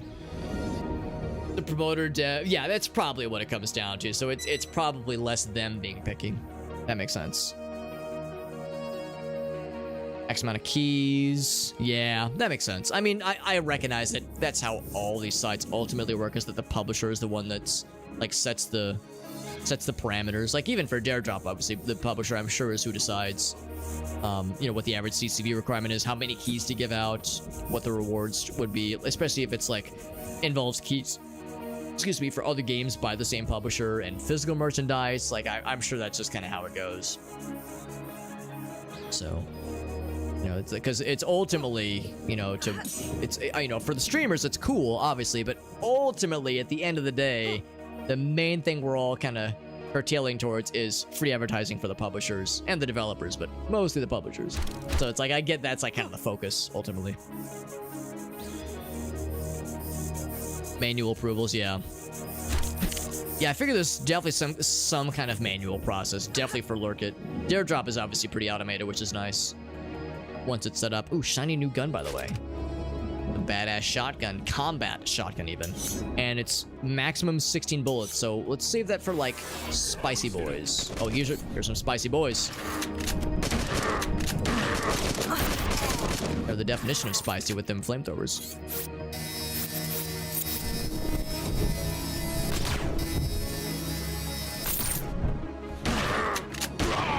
That is a satisfying shotgun if I ever did see one. Here, let me go back and... oh, I already picked it up. Never mind. Can I get the ammo I dropped? Or I neglected to pick up, but now we're good. Mutually beneficial. Yeah, for sure there's a mutual benefit. I mean, you know, viewers, of course, get more people streaming, hopefully interesting games. You know, games that usually just came out or had a big update or had, like, some 1.0 release or something like that, which is nice. Shotgun capacity. Huh. 20 out of, I think, what is it right now? 16? Yeah, 1,000. I'll do it. It's pretty good. So yeah, viewers benefit, especially with Dare Drop, because, you know, viewers can walk away with free copies of games. Fuck Metacore, there you go. That's pretty nice. Obviously, again, full, or rather free, or heavily discounted advertisement for the publisher and the developer. The streamer gets a free game out of it, and sometimes new viewers, like, you know, sometimes it can bring in new peeps. They want to check out a new game. That's how Atlas Fallen was. Atlas Fallen's a good example of that, where, like, you know, we had lots of new people stop in. Not a ton of people stuck around, but still a lot of people stopping in. and being like, yo, what's this? You know, I'm kind of curious about this game. Some pretty big YouTubers are playing it. Big Twitch streamers are playing it. Here's a lesser known streamer playing it, but he's got giveaway in the title, so I'll pop in and see what he's doing. Like, you know, we had people popping in exclusively because the game had some hype, and we were indeed giving away some copies of the game, which is pretty slick. Oh, it's gonna reach. It does reach, but only barely. Right, shotgun time.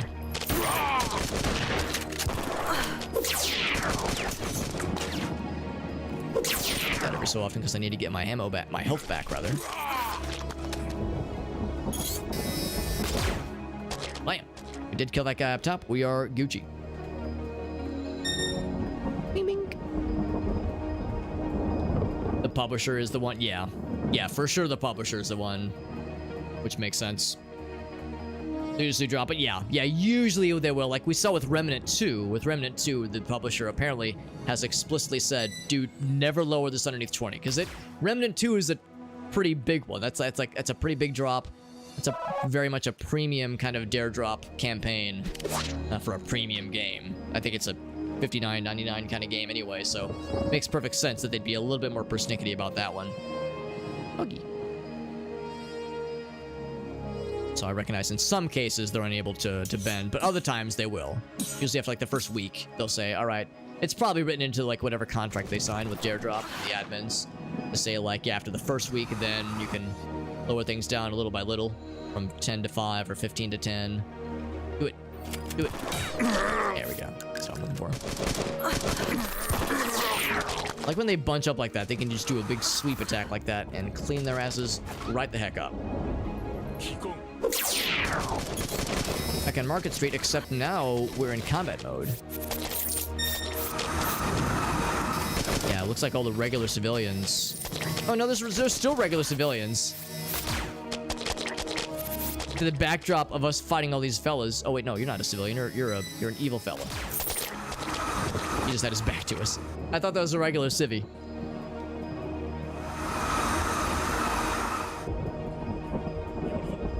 It can still let you in. Not a fan of Valor's Fun. I liked it, but it was a pretty shallow game. Like I went in with like pretty low expectations. I had a good time with it. I'm glad I beat it. And I did earnestly like the combat. I really did. I liked the combat, and what I liked even more was the diversity, the extremely wide diversity of skills, or of builds rather, you could do in that game. Like there were so many ways you could build up your guy with like all the powers you unlock. It actually became overwhelming. It was like, this is too much. Like could I have some limited options, please? Like it was a lot. Hey, just stand still, please. Oh, he blocked it. He can block that shit. That's cool. All right, well, let's block this. Oh, because he's a special guy. That's why I cut off his arm. Severed arm. Oh, Jesus. Oh, fuck, I'm on fire. Oh, Jesus. Getting cut up, I'm on fire. Oh, my God. I just got fucked up. Jesus. He telefragged my ass. Holy cannoli.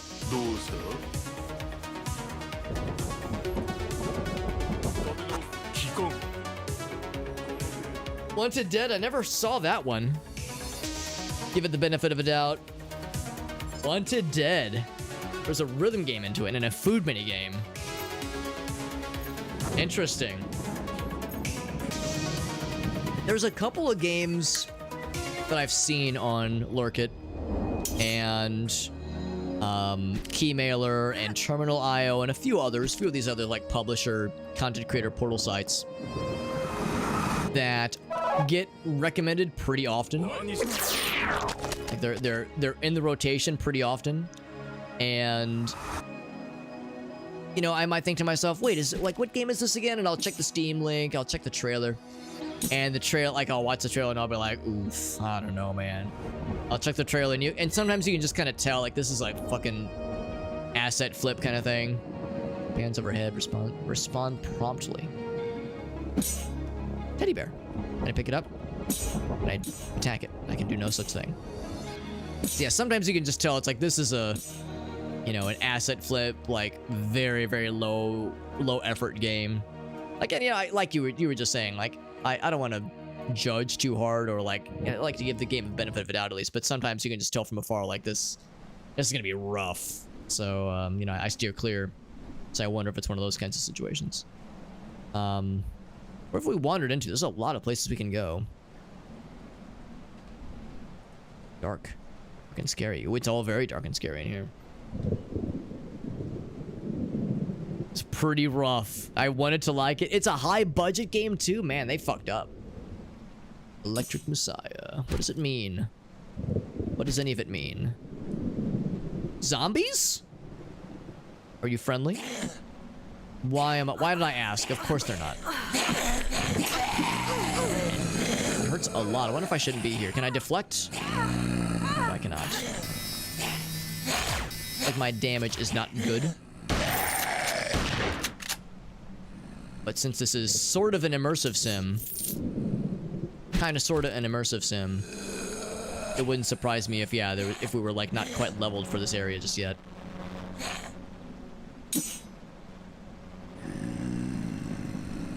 So maybe I shouldn't stick around for too long. Quarantine zone. This is the plague area. We did hear about this, right? Devs that made Ninja Gaiden, but it's rough. Gunsmith lady like cats, which sounds adorable, honestly.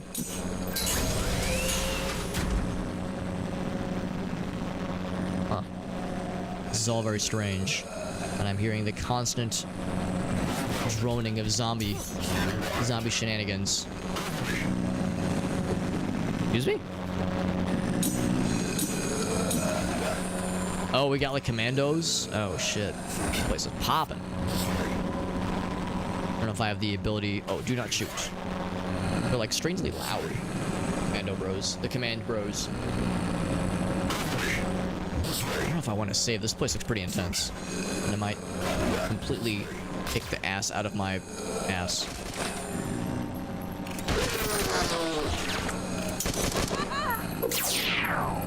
I gotta do that a couple times to get more health.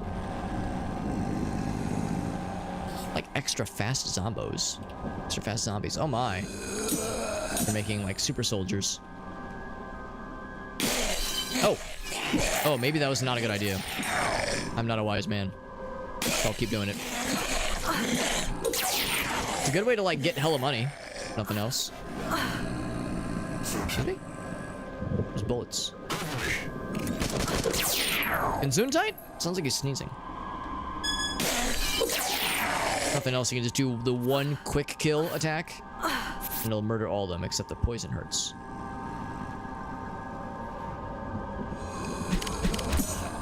It's the weirdest nightclub I've ever been to. Lots of health all around here. This is wild. Really loud. Should turn whatever that is down. Sounds? Sure. I'm done a little bit.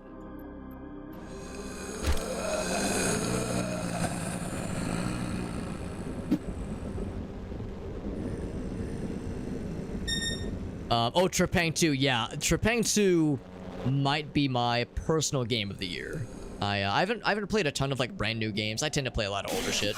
I tend to play games like years after they came out, so I don't play a lot of brand new stuff. But yeah, Trepang 2, which of course was through Dare Drop, that might be my favorite game, like new game that I've played this year.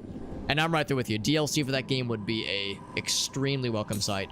Aliens Dark Descent was also very good. We got that, like a lot of us, I got a copy of that through Dare Drop. Back in like June, I think, like, or maybe it was more like July, but it was in the summer for sure. And I kind of put it on the back burner because we put like 50 hours in that game and only got to like to the halfway point. So I was like, man, this is a thick fucking game. So now I had other campaigns I wanted to get to, so I kind of put it on the back burner. But we just finished it. Very good game. But Trepang 2 is like really something special. That game was just amazing all the way through, and I would love more content from it. I know they did the Halloween update, which added some cosmetic stuff. They added the new DLC, which adds a survival mode, I think, or like a kind of a wave fighting mode, which is cool. So, I think I did see, I think there's a season pass you can get, and I think in the description they even say the season pass would get you access to, oh, wait, what did I just get? Health bonus, more ammo, and more HP. Nice. God, that's scary. gets you access to like, once it releases, some other new content DLC that they'll eventually add in. Do the charge shot for these guys. Oh, jeez. It's still kind of loud, isn't it? Like, their noises and only their noises are super fucking loud. 69, nice.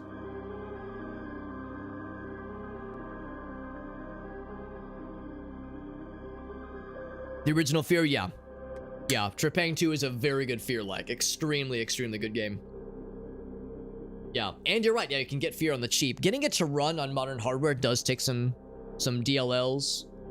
Does take some you know, sourcing some community-made DLLs and some bug fixes. And there will still be crashes, but it's a, yeah, Fear 1 at least is amazing. I've yet to play the other ones. I've been informed Fear 2 and 3 are not perfect. Yeah. Yeah, Trepang 2 Game of the Year. Yeah, I've not played the Resident Evil 4 remake yet. But I did get a copy of it for free when I got my graphics card, which is nice. Yeah, Baldur's Gate, yeah. Yeah, Baldur's Gate for sure. I mean, let's be honest, Baldur's Gate 3 is going to sweep at the Game Awards and, you know, most award ceremony things. And I can't be mad or, like, disappointed about that because I've not played it, but I've watched people play it, and the game looks extraordinary. Like, we were talking about this just the other day, how, like, it is in the running for, according to some folks, it's in the running for, like, one of the best games of all time. Which is hella impressive. Ouch. Let's see, I want that healths. Please and thank you. Doing that is the best way to do it. Just like in real life, katanas are very good for your health. That's absolutely how that works.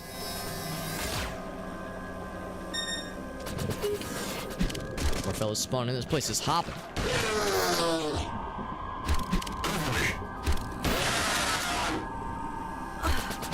It's like a bullet hell with these little robot fellas. They just keep respawning, huh? This is what's out in the streets. I'm just gonna keep respawning in. Okay, prevent that guy from spawning.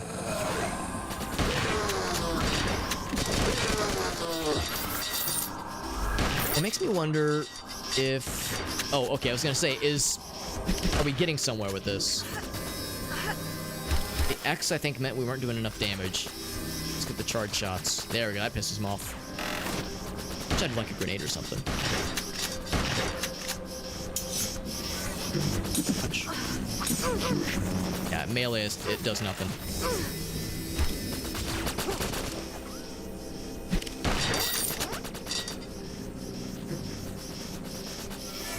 Big punchy boy. At least he is melee only from what I can tell.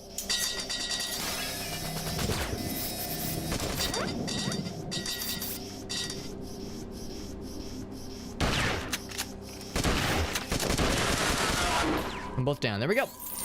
There we go, baby. But yeah, I'm like bracing myself for the Game Awards, and like a lot of us, you know, a lot of us will probably like restream it or co-stream it, whatever you want to call it. And I'm practicing ahead of time my surprised face. Oh wow, Baldur's Gate 3 wins another category. Wow, because they're nominated for a bajillion things.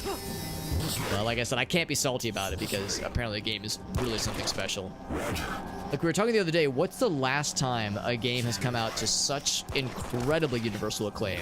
Some would say Elden Ring, but it's even there were some folks that didn't love Elden Ring. But Elden Ring was a big one for sure. Like yeah, there was Sekiro, there was I guess I'm just naming Miyazaki projects, you know, Souls-like games, but you know there's been a number over the years. But I would posit that probably the most recent time was probably I'm out of shotgun ammo. It would probably have been shotgun. Ouch. Sorry.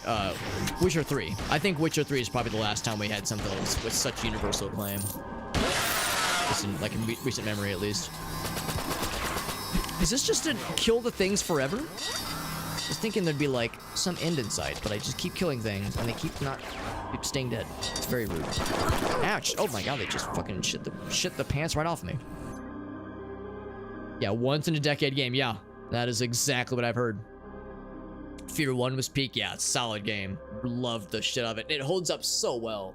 It plays well. It looks, I think, pretty good. AI is extremely innovative still. Just Fear 1 is incredible. Yeah, and Tears of the Kingdom, which I've yet to play, but I've heard is also a super good game. So just a good fucking year. The Rage Mode, not yet. I haven't picked up the DLC yet. I might wait for, I might pick it up at some point, but like I know that it wouldn't occupy me for that long. Maybe what I might just do is get the season pass when the big DLC comes out, because you know they're working on something for Trepang 2. Alan Wake 2, yeah, I've heard Alan Wake 2 is very good. I've heard it's super good. Lies of P was great. Motherfucking Armored Core 6, good golly, like Great Googly Moogly. That's an insane list of games, and all from 1 year. Oh my god, I just got fucking dunked upon. Got 12 bullets for this thing, so at least I'm getting like a full kit every time. Should be louder when you die, said nobody ever. That X that happens, I wonder if that means he's like invulnerable from a certain direction, maybe.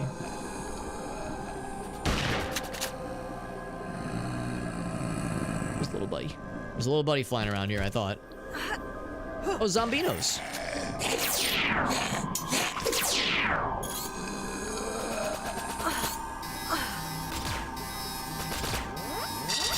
Fell apart. So now it's Zombo friends. Actually, no, I think the barriers are down now, so I think we actually made it. Actually made it. Signalis, that's also on the list. That looks extremely cool. Especially, like, for those who are into kind of the old school horror stuff. That looks so heckin' good. I was gonna say, I can't actually see him.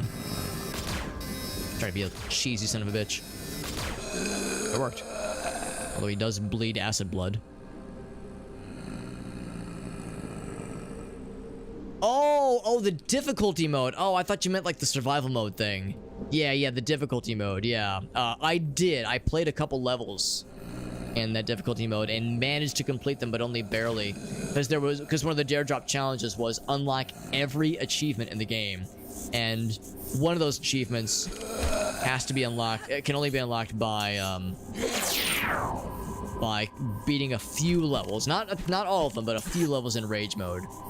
Because there were a few cheats and like a few what did I say, achievements? I meant cheat modes. Like there was like the optional cheat codes you can unlock, and some of them were specifically tied to beating certain levels on certain difficulties, and a few of them, a choice few of them, were that extremely unfair Rage mode.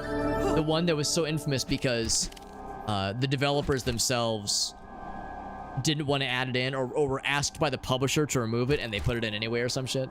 But we did unlock the T-mod thing, which is pretty cool too. It's like Gary's mod, but inside Trepang 2. That was kind of fun. It's like a sandbox mode. Also, Galnith with the raid. Thank you, my friend. Extremely generous. Thank you very much. Galnith has raided us a whole bunch over the past week or two, honestly. A few weeks, actually. And he's a freaking homie. Thank you, my man. We are playing Beyond Sunset. We beat Aliens Dark Descent for the first time early tonight, and now we're putzing around with this cool game. I'm really digging it.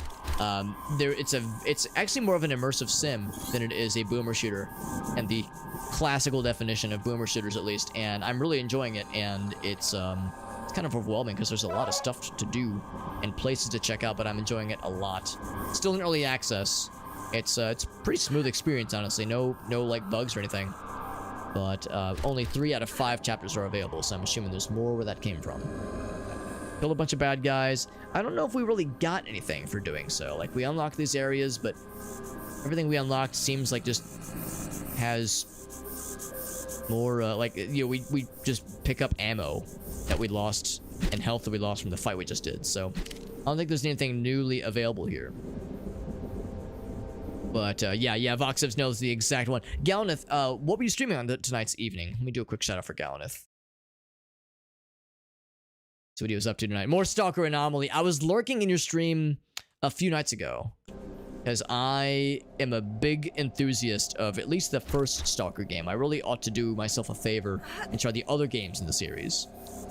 Clear Sky and Call of Pripyat, but that is a very cool series where Stalker 2 is in development right now. That's exciting.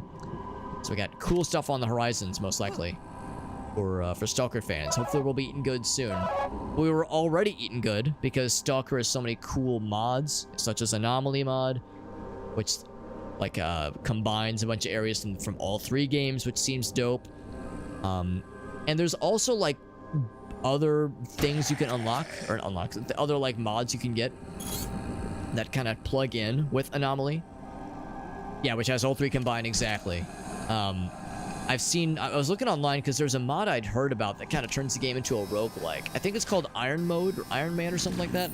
And apparently it actually plugs into Anomaly directly, so it kind of like unlocks a whole new game mode, which is kind of sick, where like it kind of spawns in a random location and the zone is ever expanding and you have to kind of like survive as long as you can. It looks really freaking cool. So there's lots of cool mods for Stalker. There's mods that add in old cut content that obviously was not included in the base game. There's like all this cool stuff in the game, and it's pretty sick. Some Noita as well. Man, love me some Noita. All good stuff, man. Yeah, Gamma, that's it, actually. That's the one I was thinking of, I think. Oh, Jesus. Well, it doesn't hurt me. Do I shoot it? Is violence the answer? I think I just can't get close, so I won't. Yeah, do you have any clips, by the way, Gallaneth? Either from a recent stream or tonight's stream? I'm happy to show off whatever you got for us, because I love getting to see clips. This offer is still open for Voxivs as well. Voxivs, if you've got a clip to share, I'd love to see it. No pressure if you're not sure if there's anything necessarily available right now, but yeah, that offer is available to anybody who ever raids, because that is always so freaking nice. People sharing their community with us. And of course, I know it's kind of late. Maybe there's not a ton of people on right now, but still, I'm extremely flattered and very grateful. This looks like there's a door, but I don't know how to crack that open. Yeah, there must be more stuff. Oh yeah, they're throwing zombie acid at me. Very not nice. And these, I guess, gas dispenser things are also not nice. Appreciate the offer. Well, like I said, if you think of something later, or if one of your viewers has something, if one of your viewers is like, oh shit, Gallaneth, you're forgetting about the time, then you did the one cool thing, and he was like, oh shit, I forgot about the cool thing.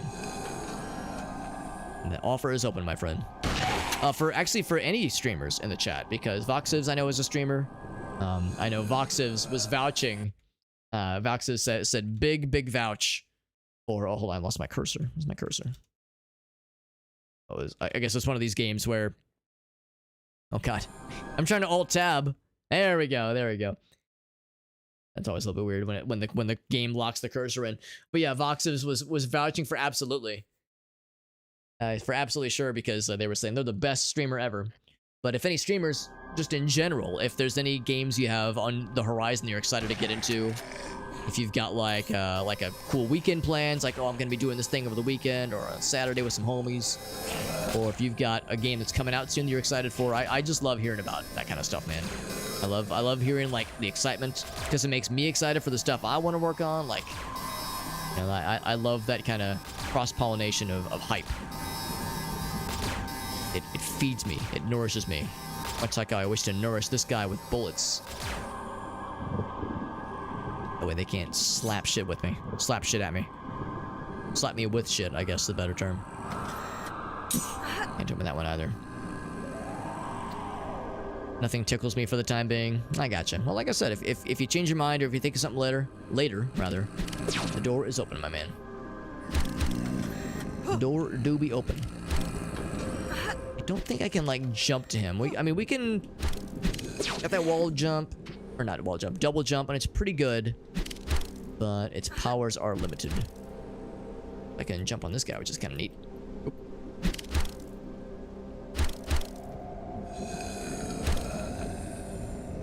I just wonder, like, can you kind of do a sequence break? Not really. Not really. Yeah, we have to kind of go back around. We can at least just jump over a gas dispenser, which is nice.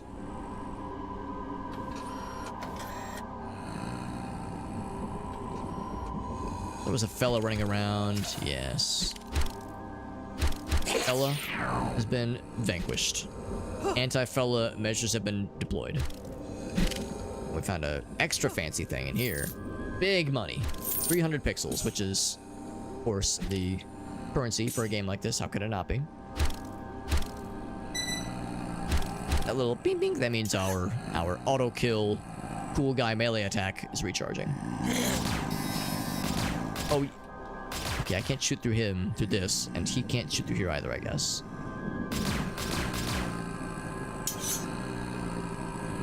In fact, this looks to be a dead end, unless I can cut through the fence. And if a katana can't cut through the fence, can I just jump it? Oh, you just go underneath. Oh my god. Oh wow, this is cool. Is this the electric messiah we've heard about? True Eyes. Like that cult episode of Cowboy Bebop. All the fucking CRTs. What dis? Any cool drives? Nothing. How about cameras?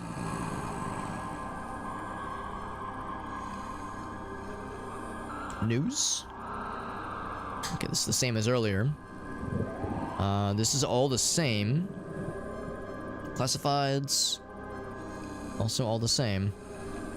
There's nothing new here. No emails, no things to activate, no, nothing. Okay. It's cool. Like, it looks really cool. I like the art. The zombie groans are a little bit unnerving. It's also very dark, and I do not have a flashlight. I have a map, though. It's like kind of steps here. Yeah, I think this is a dead end. No, still, it's neat.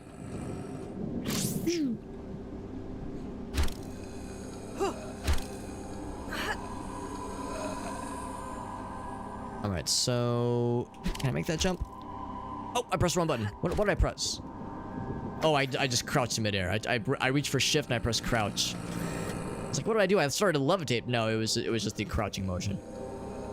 Oop, oop, shift. There we go. Trying to shift myself. Is there a fella up here? There was a dude wandering around, a zombie dude. Oh, it was the rain effect. That's what I was saying.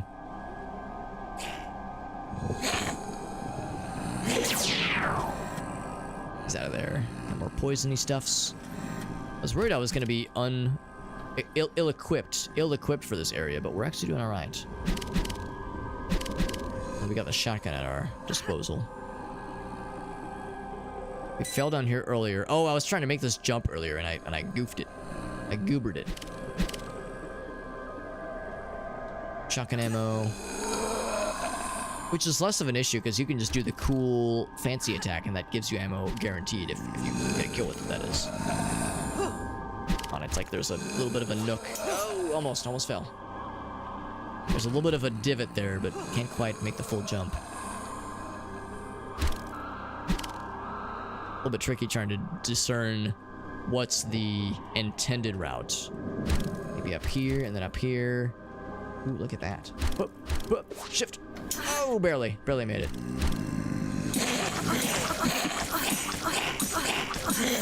Oh, I'm standing in acid or something?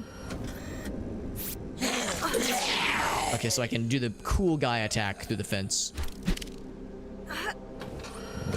Well, that was neat, but I don't think we got anything for our trouble. Cool air dash. We came from that way originally. Whoa.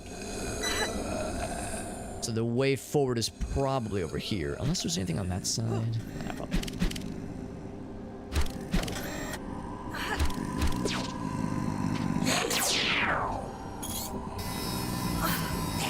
I know he's up here, throwing some shit at me. I might just use the shotgun, even though it's a bit overkill. It is hit scan. Not step on the acid. There we go. He's out of there. We have quite a bit of ammo for it, so I can't complain too much.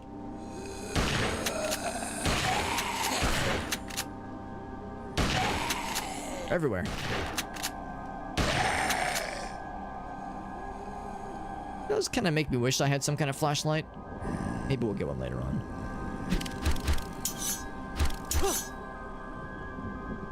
Secret area? No, but... looks like something I shouldn't break it, like it might explode, maybe. This just closed. There's something going on here.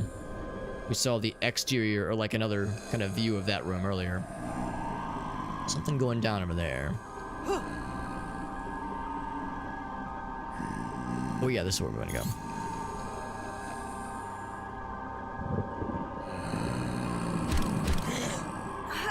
Some movement down there. So we've never been down there, I don't think. The presence of that bad guy makes me think we've never been there. Their fancy glowy thing, we can definitely make that.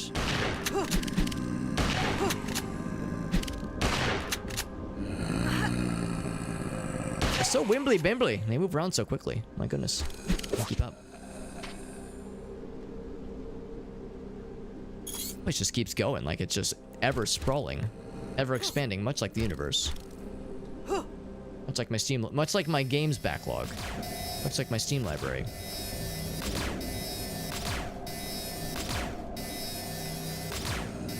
Let's see, if you could just walk into this, that'd be real cool of you.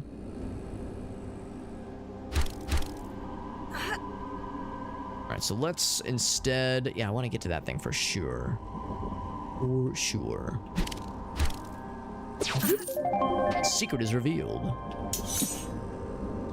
Yeah, I can do with this. We got the monies. We have a lot of it, too. I suspect they probably will want us to drop down, but I mean, we could definitely make this jump. We have a lot of movement options in this game. Not when that acid explosion thing is happening, though. But it is a little hard to keep track of where we have and have not been. I mean, generally speaking, if I'm seeing blood, it means we've been there. But the non-linearity of this does make it a little bit tricky. There are some shots in that general direction. I'm guessing we'll eventually get explosives. Eventually.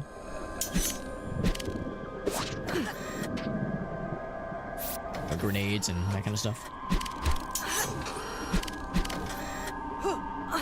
Ouch. Ouch. Ouch. Where do I go from here? I guess down here, I guess.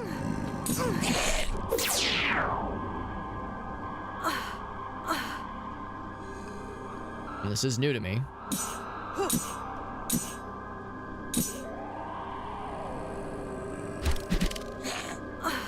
I think this is new as well. Oh yeah, we saw this area earlier. I'm managing to find all the acid spots to stand in. I'm pretty proud of myself for that one. It's a skill that I've honed over the years. See, I think we saw this kind of bottom area before. We could climb back up if we need to. Oh, it's just to save the game. I saw activate and I got excited.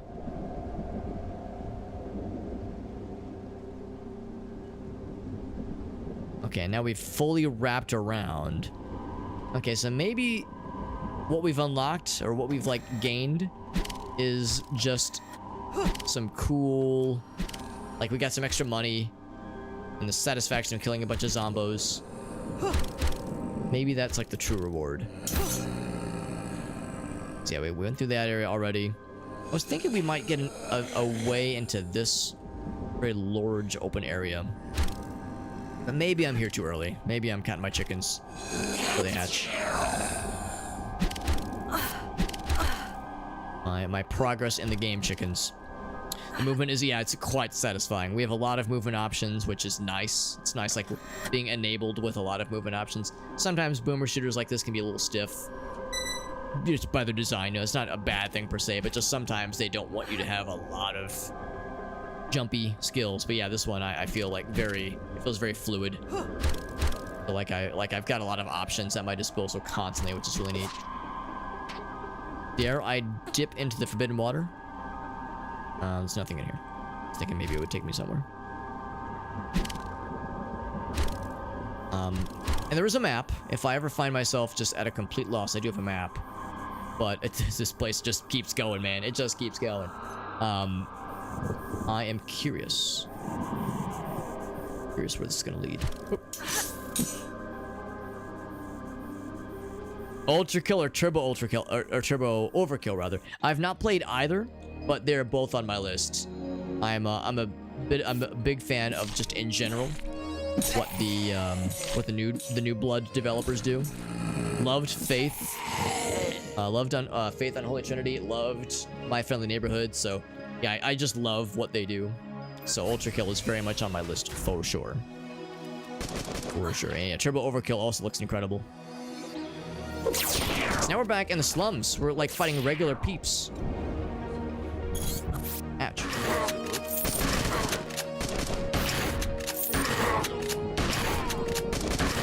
Fighting regular old humans.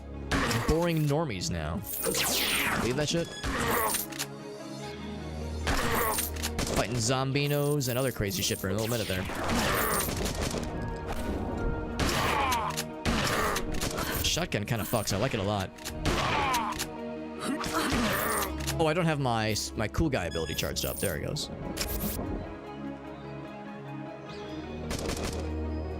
When it comes to movement FPSs, I feel like I'd be remiss were I to not mention. What are they gonna do? I was gonna say it's gonna do something, right? I feel remiss were I to not mention.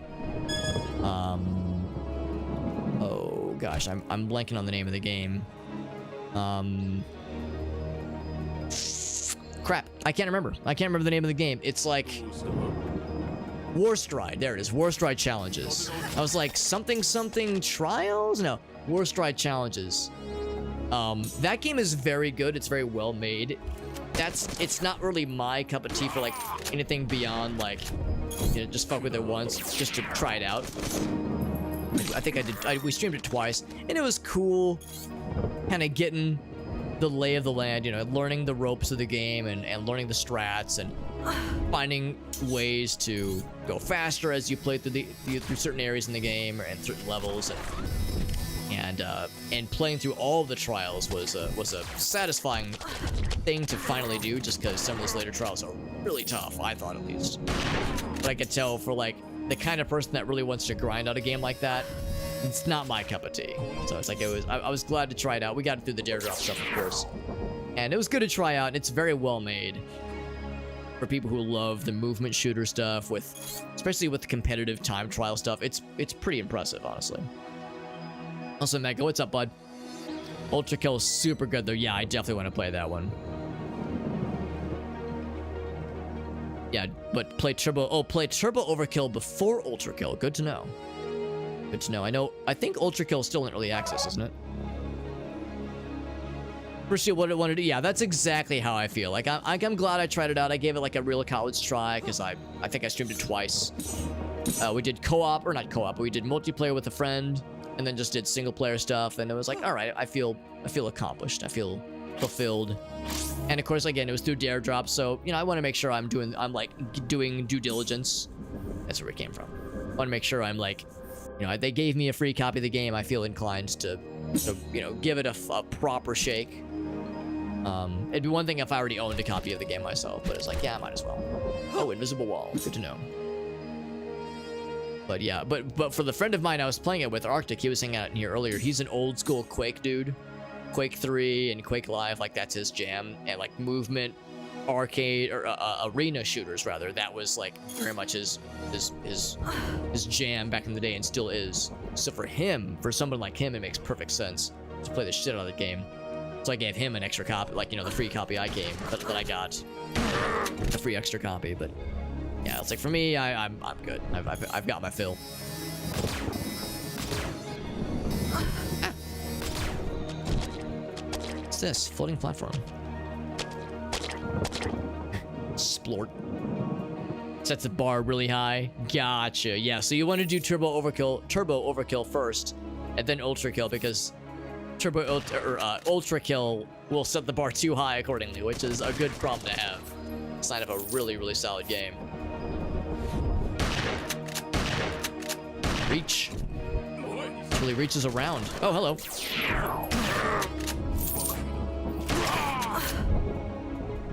These fire lads are very much an issue. Honestly, they're tricky to get around somehow. Let's see, one of them's still alive. Not for long. Not if I have anything to say about it.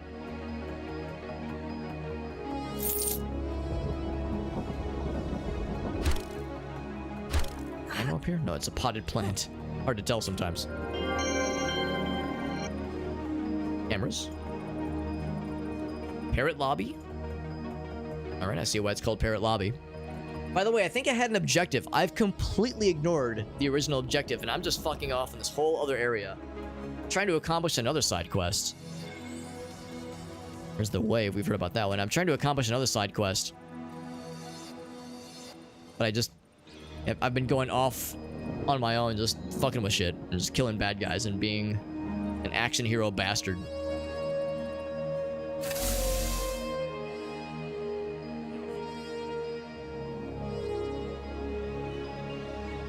So I can't go through there yet.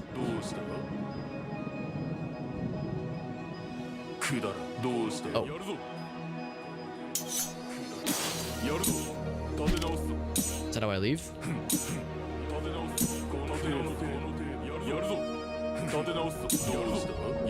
Can you guys open the door, please?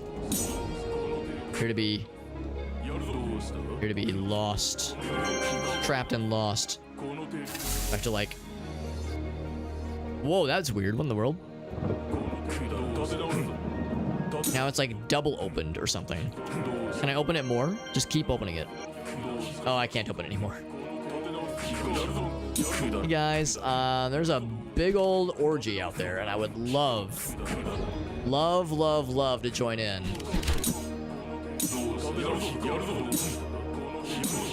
Must be something else I can do. If I Jimmy jam this door open, this gate open with this desk chair, maybe. What are they saying? Can I shoot up there?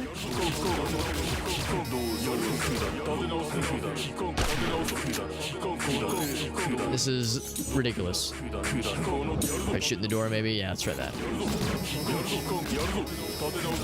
Shotgun. Bam. There's really nothing else? I hope we haven't stumbled upon a bug. That'd be unfortunate.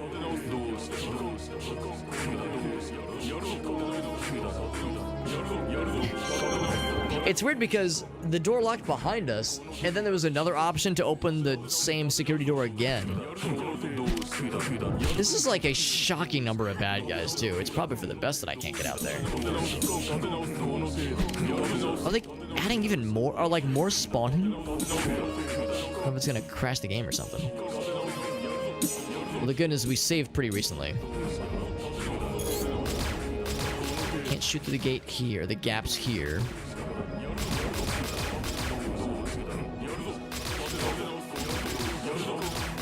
What's the secret? There's gotta be something. I'm losing my mind. This is a test and I'm failing it.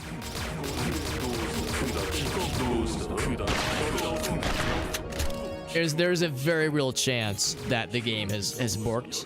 Yeah, it might be a soft lock, which is not the end of the world because we can just load the last save. Auto saves, and there were manual saves.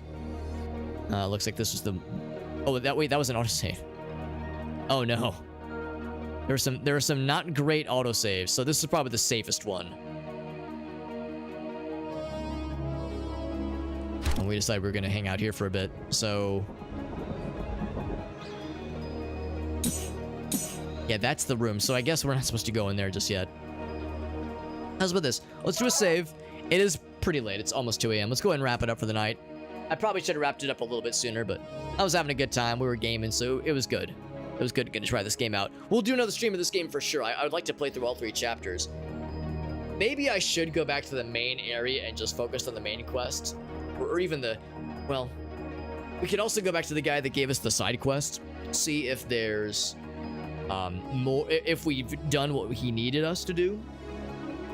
Because he was saying he wanted us to go to that... Like, he gave me some kind of key to get into some kind of research facility. And we saw the signage, but I never saw a way to get into the actual place itself. So I'm wondering if we failed, or have yet to succeed, at least, at this other side quest. But we'll try that next time. Next time might be tomorrow. I might be able to stream tomorrow, but we'll see. Tomorrow and Saturday are kind of up in the air, but Sunday we'll be doing some more Zelda Randomizer. Ocarina of Time, Majora's Mask crossover randomizer with 2 of my friends, Jet Dive and Gratafi.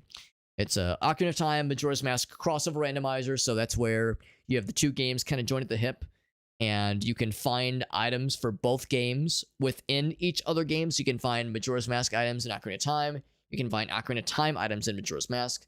And it's a multi-world randomizer co-op with 2 of my buddies. So in addition to finding my own items between the 2 games, I'm also finding items for my buddies between the 2 games and vice versa. So it's kind of a weird 3-way sharing situation. And the best kinds of 3-way situations involve 3 ways with your friends, obviously. 3-way sharing with the homies. 3-way sharing with the bros, rather.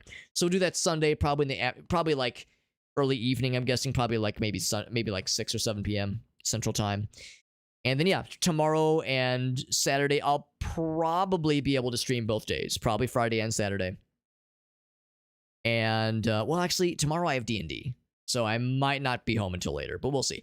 We'll plan for Saturday, though, for sure. Some kind of stream Saturday. We'll continue more of this game, and I'm looking forward to it. But thank you again. 1,000 times thank you to our friends Galaneth and to Voxivs for the extremely generous raids. Some fellow variety streamers and fellow Daredrop enthusiasts. I know Voxivs is a fellow Daredevil, which is awesome. And yeah, really appreciate people hanging out with us and raiding, which is super cool. Let's keep that party going, right? Let's keep that kind of momentum going and raid another homie. We have a number of people who are live right now. It's like I was saying earlier, I went and followed every Daredevil, past and present, every new and existing Daredevil. So I've got like a bajillion people I'm following now. So I've got 1 million people I can raid, which is great. As well as a number of friends I was already following. We have a couple of options here. Let's go for, of course, Aaron's live. Aaron's always the coolest. Aaron is a cool dude. Maybe I should just raid Aaron. I feel like I raid him a lot, but we do a lot of cool stuff for him. Or stuff with him, rather. We do some XCOM 2 co-op with him.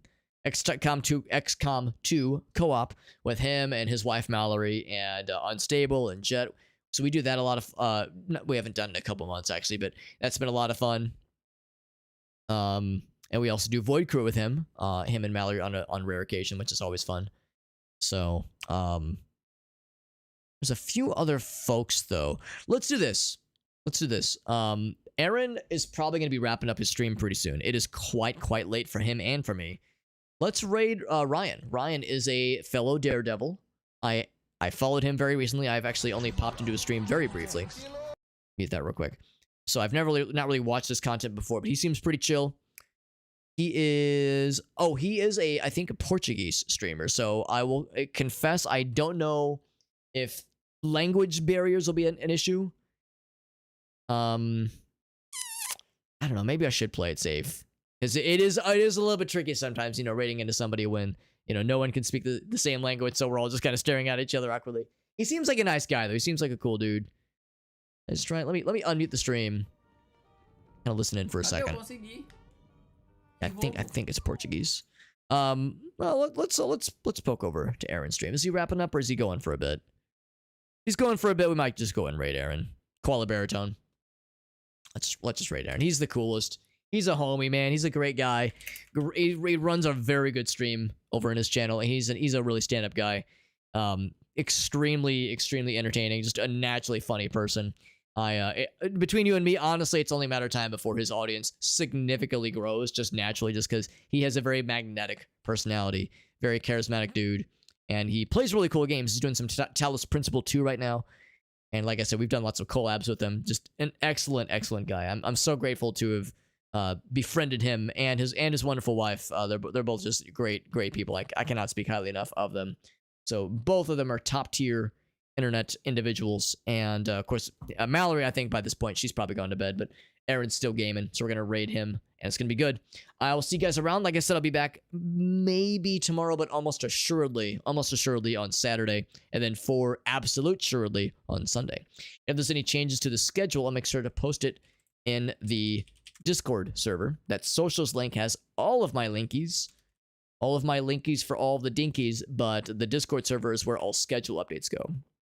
So if you're just dying to know, Alex, what's the schedule for this week? What's the schedule for this weekend?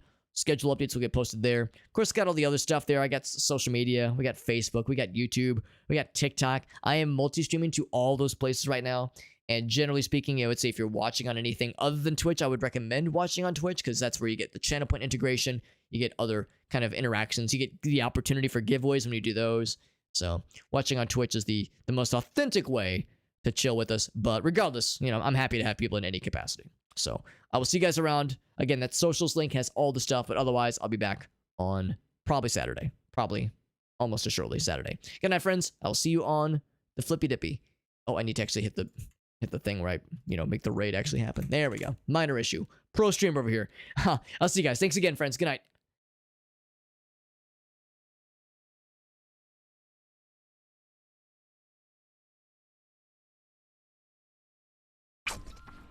Ranch is my favorite thing in the entire world, so why wouldn't I use it as my primary nutrition while I'm running? Screw using race gels and overprocessed performance foods.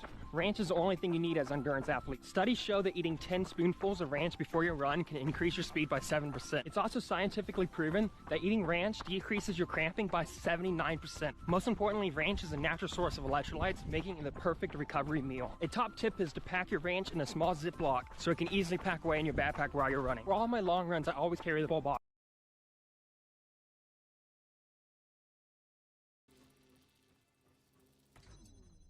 That's just a red herring, though.